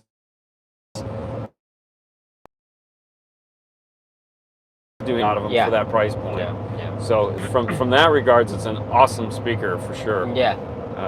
I don't know if that answered your question, but that's what I'm going to go with. That's how you'll tell it's hitting hard. I don't know, my ears hurt. Just, I have to swallow now to get, unpop my ears. A tool you wish to have that would make your life easier and installs go faster. CNC machine. I Really? would like a 24 by 36 CNC or 24 by 48 so that I could just hit a button and it would cut out my amp racks for me. Okay. You know, since we got the laser, that has made life so much easier. Oh my God, so much easier. It's so awesome. So I feel like a CNC would be the next that you wish you had that we don't currently have. No, I think I just, CNC machine is I like an just- anvil. I think an anvil would what? be nice. You know, an anvil, a big metal anvil. No. You don't know what an anvil is? You know the thing where you watch the metal guys and they're beating on like a rod or something. They have that big piece of metal. Okay. You know, like when they're making Okay. knives and Yeah, stuff. yeah. That's an anvil. Yeah. I would like something like that. I've looked at them before. It's like, I don't know why I haven't bought them, but I would like one of those. That, and then we just really don't have any place for it. I would think like a bigger laser. Yeah, I mean, a bigger laser would be cool. You know, like actually, like make big pieces or like. Yeah, but you what know. big pieces do we need to make? I don't know, I man. think with the CNC, we could probably accomplish any big pieces, because any big pieces like that aren't going to be made out of acrylic. Yeah. They're going to be made out of ABS or something along Yeah. those lines, Yeah. which the CNC is going to do better than the laser. We need to crack a window? Are those jalapeno chili hot No, dogs? no, I finally? haven't. No. So that's the outside smell? Yeah, of that that's bad? the outside Holy smell. crap, man! I thought that was you. No. Oh, Louisiana stinks. No, No, we're if not you live even here, there yet. are we still in Georgia? Yeah. Georgia stinks. No. God, man, that's horrible. Yeah. No, I Um, haven't. I'm gonna let you know. No CNC machine would be more boring for us than current method we can't afford. I understand. Keep in mind, we know that, like, we know that, like, using the laser and showing you guys how we do stuff on the laser isn't always that exciting. But the pieces we try to make on the laser are very specific pieces, and if we can go to the router and do it faster than we do, we have a video that's going to be coming up here soon that we use both techniques in one shot. For some certain pieces it makes sense to use the laser, and certain pieces it makes sense to use the router. Oh, and totally. regardless of that, the techniques are the same. So yeah, we get it. Similar. We don't want to not make things understandable or make things seem like we're excluding anybody. I feel we do a pretty good job of, like, hey, if you don't have this tool, here's another tool and that you could use. Like RTAs and stuff like that. We all wish everyone could afford an RTA. Maybe one day you'll be able to. I think one day you're gonna be able to. You don't need a bigger bay. So it's like a catch-22. Yes, we need a bigger bay, but we don't need necessarily a bigger bay. We just need more space in the bay that we have. The problem that we have right now is, like, overall 5-star is a huge amount of real estate taken up for the retail side and the storage side, meaning the amount of. Oh, that looks crazy. There's like aliens up there. I know, right? I was like, what the hell? the airplanes are going? Yeah. Going up a hill. And it's foggy. Very foggy.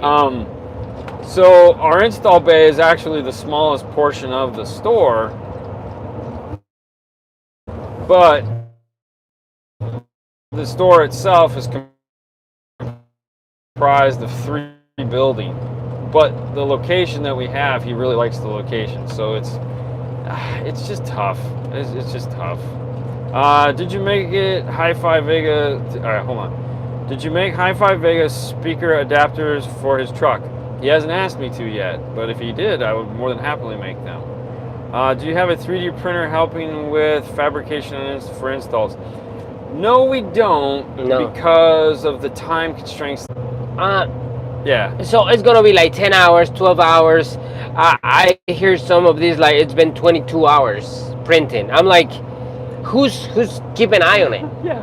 Like, no, I mean, I'm not sleeping in the install bay. No, me neither. So I don't know. Probably it's just normal. Like it has to have like a sensor. If anything goes wrong, it's just shut off or something. I don't know. I haven't done any research about that, but I'm not doing any of that. Stock lights on this truck? Yeah, it's very stock lights on the truck. They kind of suck. They're not very bright. no, They they have fog not. lights too. Yeah. Did you turn those on? Yeah, but they don't do nothing. I had them on the whole time. I don't know. Really? Yeah, I had them on the whole time. All right. Oh, there you go. We have fog lights. Dude, that looks so much We don't brighter. have fog lights. We have fog That's lights. so much brighter. So much brighter. Dean, have you done a battery delete with the lithium bank yet? No. I gotta be honest with you, the lithium batteries scare the hell out of me. Really? Oh yeah. I mean, the one that Jeff has seems pretty cool. Yeah. I mean, it has a circuit It's got all kinds protector. of, yeah, Yeah. but you know, rechargeable something like. well, that was the bone. That was the upgrade. I don't think he got that in his. I mean, but he paid like $1,000 for his battery. Yeah. Yeah. So, but you know, dude, man, I know some dude's gonna show up with some, you know, janky lithium battery and be like, hey, I got this battery for a deal. It's like, oh, it's gonna burn your car to the ground. Found it on eBay. Somebody sold it to me. Yeah. Let's see. Can you talk a bit about cancellation in car and how you deal with them when tuning? Like the driver's side null. So, here, you know, here's the thing. When tuning, you know, I spend a lot of time trying to get the drivers and passengers to match the best that they can. I spend a lot of time playing with the levels to make sure that I get as good of an image in up on the dash or towards the center as I can. We typically like to lead it more towards the driver's side just because we found most people don't like dead center. There's only so much you could do. Yeah. And I'm not here to fight the good fight. So, meaning I'm not going to spend hours upon hours. I'm not going to, you know, we're not building custom A-pillars to remount the tweeters and aim them. So we just do what we can with the EQ to get the best sound out of the car as possible, and then we move on. So I don't have 10 hours to spend redesigning the wheel on it. No, and in the end of the day, you know, probably the first time that we start doing DSP, we spend hours just trying to do one, right? Yeah. Now that you have a good understanding and everything, you know the process is like. Well, you know, the other thing too is it's the process. So you have to come up with a process that works, and you move it from there. You know, because no two cars that we deal with are the same. No two systems are the same. And whether you're doing active or passive changes the whole process as far as how you're going to do your DSP. I always start with I always start with the passenger side, and I look at what that looks like, and I immediately compare it to the driver's side, and I A/B between the two. I'll take screenshots of both of them in the DMRTA, and I will overlay them on top of one another so I can see what I'm looking at, what I have to push or what I have to pull, and then I go to work. You know, and I don't know why I said you don't know, that's why you're asking. You know. I'll get the passenger looking the best that I can, and then I will go over to the driver's side. Typically I have to pull the driver's side down in volume, and then I'll start moving up and down until I get them to match as close as possible. Sometimes I'll have to go back over to the passenger side and make an adjustment there because of the null, like you said, that appears on the driver's side. Yeah. I'll add that to the passenger side if I can't push those frequencies back up within a reasonable amount of push. Like if I got to do a 6 dB push on something, I'm not doing it. It's just energy that's just going to nothing, and it's going to blow the speaker at some point or just cause excess heat because I'm not getting any result out of it. But there again, sometimes you see an immediate response. So I just work with them until I get them as close as humanly possible to each other, and I'll do my rears, And once I'm done with everything, then I hop into the car and I start worrying about balance, perceived balance, meaning left to right, center image. I'll start turning down the driver's side or turning up the passenger side, depending on if I have the room still on my gain control or my DSP volume control. Mm-hmm. Did it shut off? No, I think so. Oh, all right. Oh, yeah. Oh, No? map right there. Hold on. Give me a second. Oh, drive. Yeah. Let's see. All right, there we go. That's 61 miles. All right, so I hope that kind of answered your question. Your road mic is shoot, what happened? No, just flip it. There you go. Sorry. Your road mic is flashing fast, thinking that means the battery is low. Probably because they were. Hold on, I can check. Sorry. Yep. Batteries are going dead. So the battery's gonna die here soon. We'll do what we can. We'll ride this one until it dies. I'm gonna plug them in and charge them. We got a charger all set up and ready to go. Yeah. I don't think. What did I do with the cables? Well, what did I do with the? Oh, it's in here. Is it in here? Oh, you know what? They're right here in the door.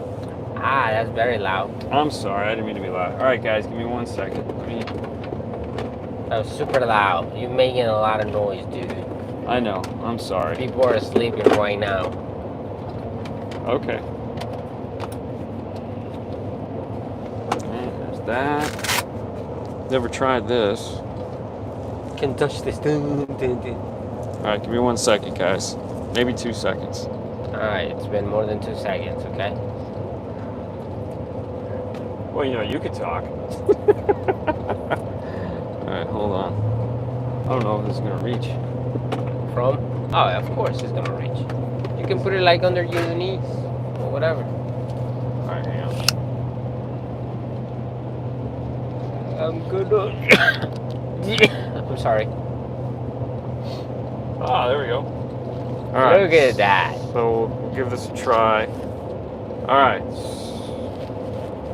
All right. Hopefully that'll get us through a little bit longer. All right. Sorry about that. I'm back. I'm completely old school. I started car audio in the late '88. I asked judging in the '90s. Nice. Driver had to be just left of center stage with singer deadlocked in the center of the car about 1 foot beyond dash. Yep, that sounds about right. I like that. Do you? I don't think you would. I mean, it's like Yeah, but yeah, and it's 1 foot. Right, yeah, and it's like out by the squirter out there. Yeah. It's nice to see the passion you guys bring to car audio. It's refreshing in this crazy world. Thanks for being. Yeah, no problem, man. It's funny for some people. Apparently, it's not representing the industry. No, they suck. Yeah. Yeah. You know, I mean, Whatever it takes, man. 220, 221. for sure. I mean, we thought this would be fun. I mean, who's gonna do that? I don't know of anybody that would do what we're doing right now. I mean, I don't know of anybody that would do what we do, period, anyways. I mean, probably it's people that would do that. The thing is, like, Really? yeah. All right, hand me your microphone. But I think it's just like dropping some work. I mean, then it's not like, oh, we drop it and we kind of have to figure it out, reschedule and all that stuff just to, go around all the installs that we have to do. I come back on Tuesday night and start working on Wednesday. Pressure system again. Okay. Same tire. Oh, yeah. So, yeah, the tire Same sucks. sensor. All right. So now we have to.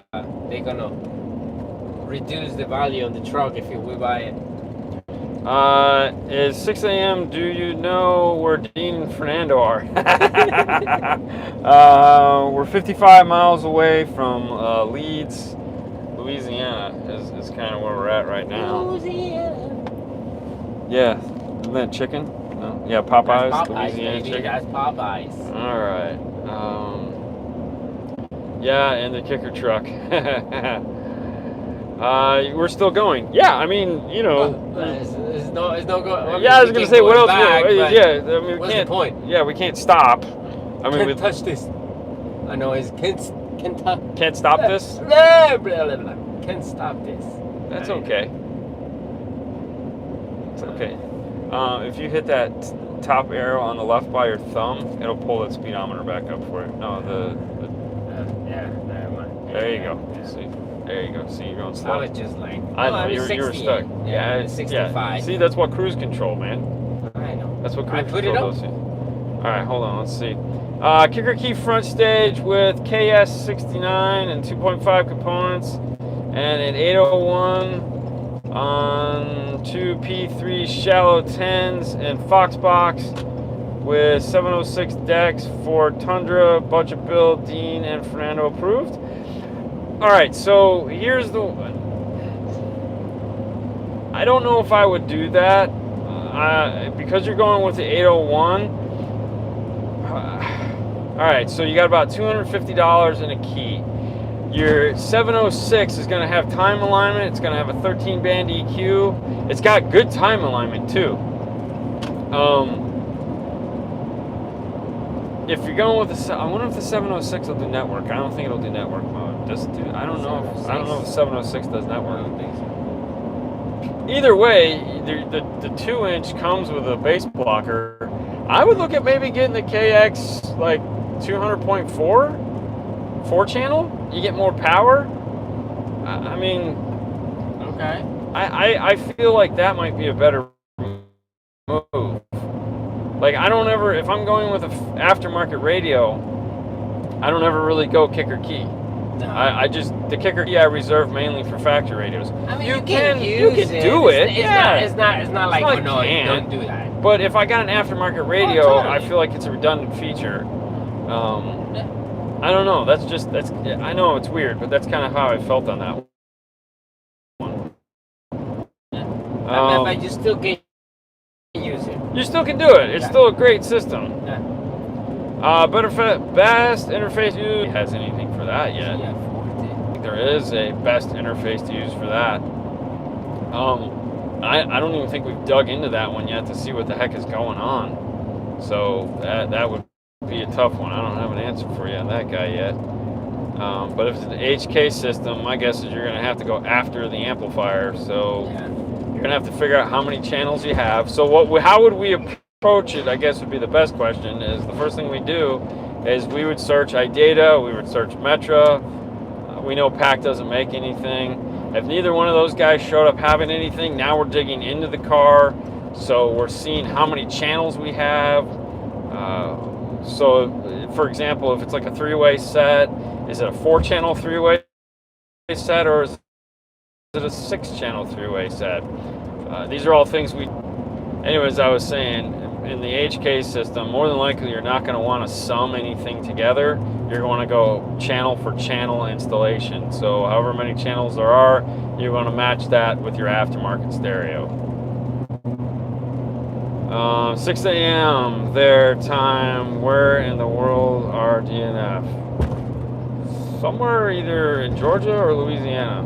We're gonna be closer to. How many 4-channel amps do I need for 2 B2 audio many 3-way sets? How many 4-channel amps do I need for a 2-channel B2 audio 3-way set? How many 2-channel?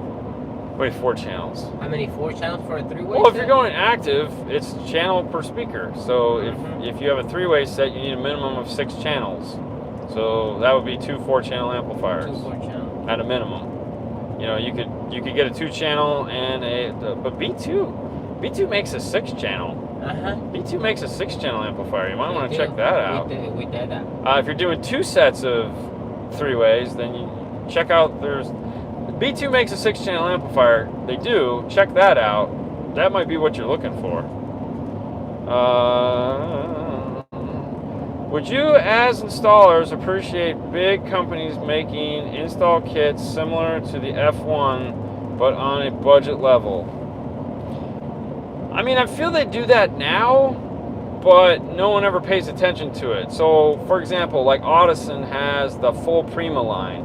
The full Prima line is designed to work exactly like that, meaning you buy the Prima amplifier, you buy the Prima speakers, you buy the Prima everything, subwoofer boxes, and when you put it all together, it works flawlessly. Kenwood has the XR series products that are all high-res audio. So if you buy 9 or 10 series radio, you buy the 902.5, you buy the XR series components, you buy an XR series subwoofer, you have a full high-res system, all of it matches, all of it plays together. These things all exist, but no one ever pays attention to them.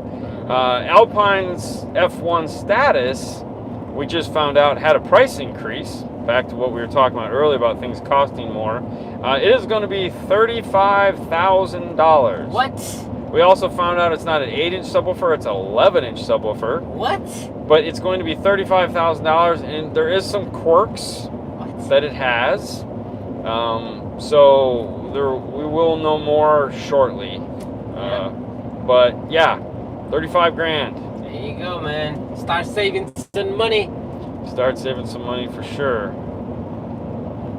Is there a difference in sound between an 8 and a 10-inch or 2 8 subs that are the same brand?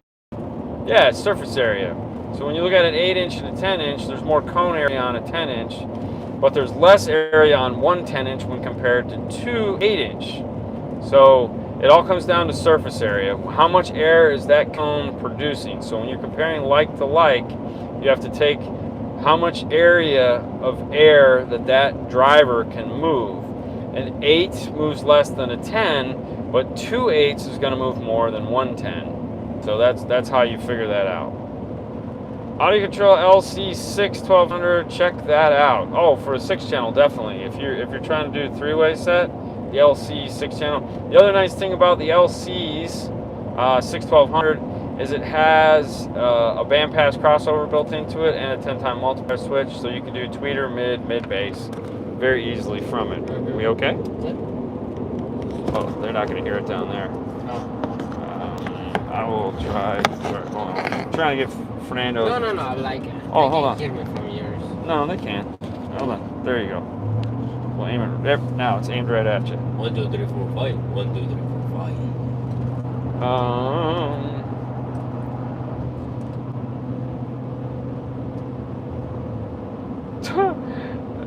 Don't worry, that F1 will be on clearance for 5K.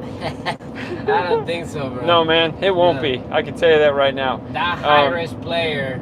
The high-res player that it's coming with, which like is $3,000. What is that? They're using the expensive one. They're not using the cheap one. Alistair Kern. Alistair Kern. That's an Alistair Kern. That's a rebranded Alistair Kern. And that's actually high-res player that is the more expensive one. It's like a $6,000 player. They put the name Alpine in there. So Yeah. It's like, yeah, and that's going to be a big part of how that thing works is through that media player. through We're that told. media player, yes. But no, the thing is they know how many of those they're going to sell a year, and they're fine with it. Like they're planning on selling, It's not for everybody, man. 10 a year, I think, if that, and they're cool. But hey, keep in mind, 35 grand ain't for everybody, and they know it, and they're fine with it. It's a benchmark piece. I mean, all right, so when you go, oh my God, there's crazy, who could sell that? We were talking about this the other day. I say, We'll look at Audison. crazy. It's crazy. And then he says, all right, maybe it's not so crazy. And here's a not so crazy comparison to that. It's 2 amplifiers. It's a set of 3-ways. It's a subwoofer. It's a giant DSP processor with controller and a handheld DAC. Mm-hmm. All right, and it's $35,000. Compare that to a Thesis system from Audison. Those amplifiers are $10,000 a piece. So we need 2 of those. There's 20 grand. You got a set of Thesis 6.5s. There's another 3 grand. A set of 2.5-inch mid-range. There's another 3 grand. And a set of tweeters. It's $1,500 bucks. Mm-hmm. We still need a processor. The biggest processor they make is the What's it called? Virtuoso. The Virtuoso. Virtuoso is like $1,800. Yeah. Okay.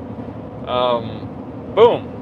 We've exceeded $3,500. Yeah.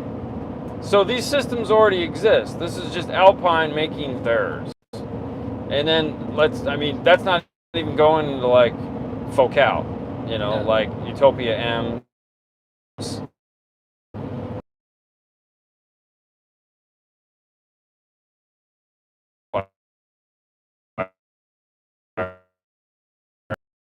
Oh yeah. So these systems together and stamping it with the $3,500 or $35,000 because all the pieces have to play together. Mm-hmm. More than that. It seems more than that. Looking at the $100,000 Honda Civic build. Yeah. 35K system, 5K car, only in America. Well, heck yeah. I mean, they exist. Fang of Truth is throwing it out there, man. Are you a left or right Twix guy? I'm gonna say I'm a right. You're a right Twix? Yeah. Really? Yeah. Oh, we can't be friends. No, I don't really care. I mean, I don't really care. I just want to eat the caramel off of it. That's about the rest. Yeah. Sadly, but yeah. All right, hold on. My throat is killing me.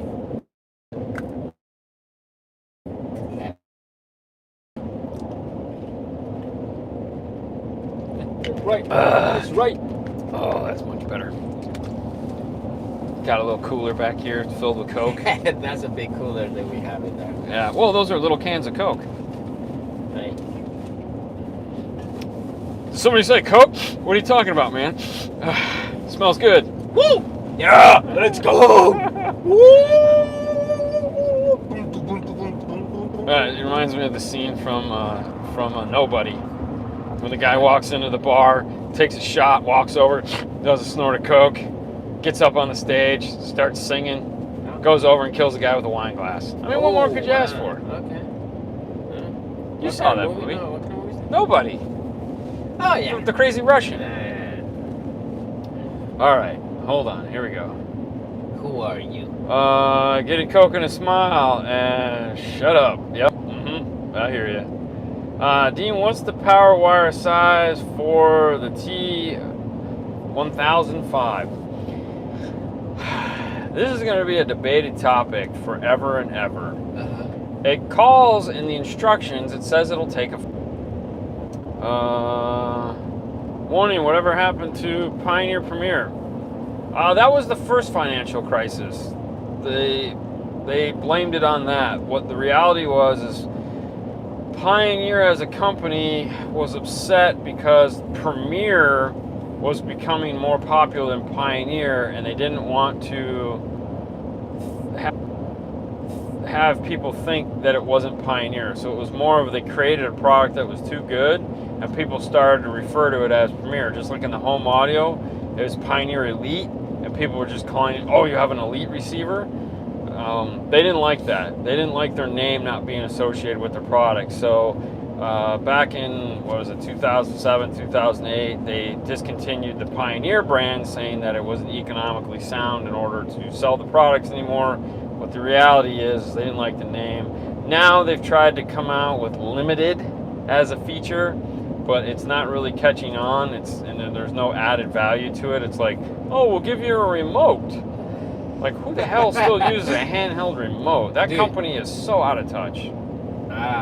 Kevin was asking for his remote. Of course Kevin was asking. Where's my remote? And I'm like, you have steering wheel controls. Still one of my remote. Yeah, good for him. Hold on, I missed one. Can you run a front stage on a R2 504? Yeah. But, okay, so if you're going to go active, you have two choices. You can either get a set of components that has what's called a biampable crossover, meaning that it has 4 inputs and 4 outputs. Yeah. 2 for mid-range, 2 for tweeter, 2 outputs, 1 for mid-range, 1 for tweeter. It's like if you buy the Power Series Rockford, the T1s, T2s, they're all biampable. it's great. The problem with the amplifier that you're talking about is it doesn't have what's called a 10-time multiplier switch for the tweeter. So there's no way to actively cross over the tweeter with that amplifier, which is going to be the one shortcomings of that. So you have to find a way to cross over the tweeter at the right frequency to do active. So a DSR-1 would do it for you. It'd be the cheapest. It's 3 a.m. Time to sleep. Be safe. Looking forward to your next adventure. That'll be later today. No problem. What state are you in? We're still in Georgia, I think. Are we in Louisiana? I have no idea. I haven't been watching. It feels like we're in Louisiana. It feels like we're in Louisiana. We only have, what? 35 miles to go before miles. Buc-ee's. I'm 35 pretty sure miles to we're Buc-ee's.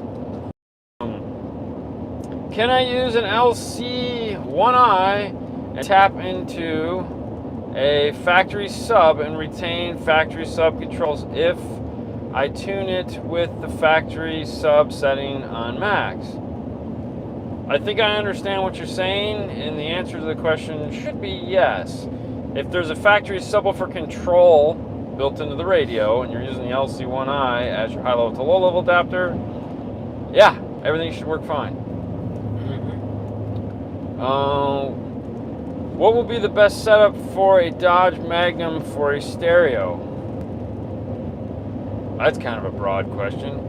I mean, an Alpine F1 status would be the best of the best. I mean, if you're looking for a radio, Metro makes a dash kit for it, I think, depending on what year it is. We don't know, so we can't tell. Kind of got to go from there. You know, trying to find a radio right now, it's going to be tough. Oh, impossible. If you run the R501 into a bi-amp passive crossover, that would fix the lack of 10-time multiplier. Correct. Yes, it would. That was what the first answer, part of the answer was, is that yes, if you have a crossover that's bi-ampable, you have a tweeter input, you have a mid-range input. So you have a left and right crossover. You're going to run channel 1 and 2 to the passive. I'm getting the hang of this.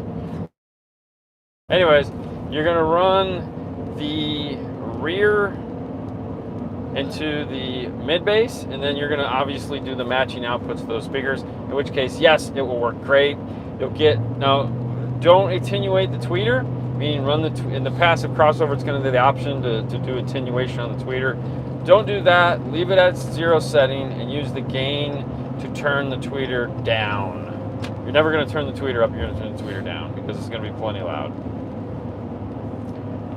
We are going to Stillwater, Oklahoma to return the Kicker truck that we're in. This is the Kicker Dodge Ram. We're headed back there to take them their truck back. So if you want to see the truck in action, head over. We played it just a couple minutes ago, but head over to Instagram when we get to Buc-ee's at some point. If we have, we'll head over to Instagram and we'll play it after breakfast and have some good time there. A game? Play a game. Do you want to play a game? I've recently fitted a pretty reasonably amount of gear into my TJ Wrangler, including Focal K2 power components with a factory location. Vocals are so harsh, we can't listen to it. You need a DSP. Yeah, totally, to turn it down. You need a DSP to get that stuff under control, man. 100%. You got to tune these speakers. Yeah. They need help. Not that they screaming for help. Yeah, they can't scream for help. But yes, get yourself a DSP. That way you can get in there and have some fun with it. If you're looking for a small DSP that'll do that, check out like a DSR-1, check out like a Helix Mini. Yeah. Focal even makes a DSP. Ground Zero has theirs. But yes, get yourself a DSP and then that'll solve all those issues. You can kind of bring those things under control. Is the audio control DM 1300, I'm guessing you meant 1300, going to be difficult to get due to chip shortages? Yes it is. I don't know how many we have, but if we have one, you may want to give Paul a call on Monday and just have him set one aside for you. Yeah. You can prepay it and he'll do that. Can you suggest what I should be doing to make this acoustically impossible car not destroy our eardrums? DSP. You got to get in there with an EQ, and you need an RTA. You need. Okay, the DSP is going to give you the ability to do whatever you want to the sound. You're gonna need some tools. So you got to have a DSP. What's your thoughts on the Down for Sound amps? Thinking on pulling trigger on one of them, full system active. Honestly, I haven't looked at them at all. The only pieces of them I've seen are whatever Derek and Hi-Fi have talked about. I mean, they seem like, reasonably priced, nice amplifiers. They definitely look sexy, but I don't know enough about them to give you anything other than what you've heard them say. I doubt we'll ever get our hands on them unless somebody brings one in. I knew you were going to say that with $2,500 already in this system, I was hoping to avoid it. No, and that's the thing. Like, okay, I would have never sold you a set of speakers like that, selling you a DSP to control them. That's just bad planning. You can't. It's just bad planning. I mean, there's a whole method to designing a system for a car, any car. It doesn't matter. There's we've talked about it before. There's goals. I want to know your goals. I want to know what type of music you listen to. I want to know what you expect. And when you buy a $700 or $800 set of speakers, yeah, you have to give them the proper they installation. They need sound treatment. Yeah. They're picky. Yeah. Even though they're expensive, they're picky. I mean, you have to give them the chance to prove you that they are good. I'm not going to sell you a set of K2s without putting in a DSP. I mean, at that point, I'm just like, no, I'm not interested. So, yes, you spent a decent amount of money so far, but you're not there yet. You got to keep going. I know. Honestly, I apologize, to but be you got to honest, keep going. Just a normal price for that system with the DSP. You're gonna help that system. No, I haven't come across the Genesis stuff. What is the Epicenter Micro coming out? Chris said sometime in November. He said 45 days, so that put us into November, I think. Would suggest no expense spared, money no object. I mean, money is always an object, but yeah. I think in car audio is just, you have to. I have a DVD audio DSi2 with BT remote for sale on Facebook. There you go. Keen on those silicone rubber speaker baffles. MVX and Stinger make them, not the fast strings. So the XTC the foam. Okay, so there's the XTC baffles that go on the back side. There's the silicone rubber ones that go on the front side. If you're talking about the silicone rubber front ones, those are nice instead of going with fast strings. But the XTC baffles on the back of the speakers, most people don't install them properly. They're not designed to be, speakers need to breathe. If you put a speaker in a door with that foam enclosure behind it, it's gonna suck. Really what those were made for is to keep water off the top of the speaker, which the fast string will do. But the XTC, you really need to cut the bottom of third of it out so that the rain comes down, but the sound can get out from the speaker. Because what will happen is those will vacuum onto the back of the speaker and make everything sound like crap. All right, we're getting close to this. I tell you what, guys, we're going to end it right here. We'll be back. Don't worry, we'll be back. We'll be able to answer more of your questions. If I didn't get to the last few questions, I apologize. But stay tuned. We'll come back. We'll answer more questions. We got a long way to go. And if you're going to be awake, we're going to be on Instagram. We'll be on Instagram in a little bit. That'll be next. A little bit, yep. But for now, we're going to say farewell, adieu, goodbye, and we'll see you guys soon. Thanks for tuning in. See ya.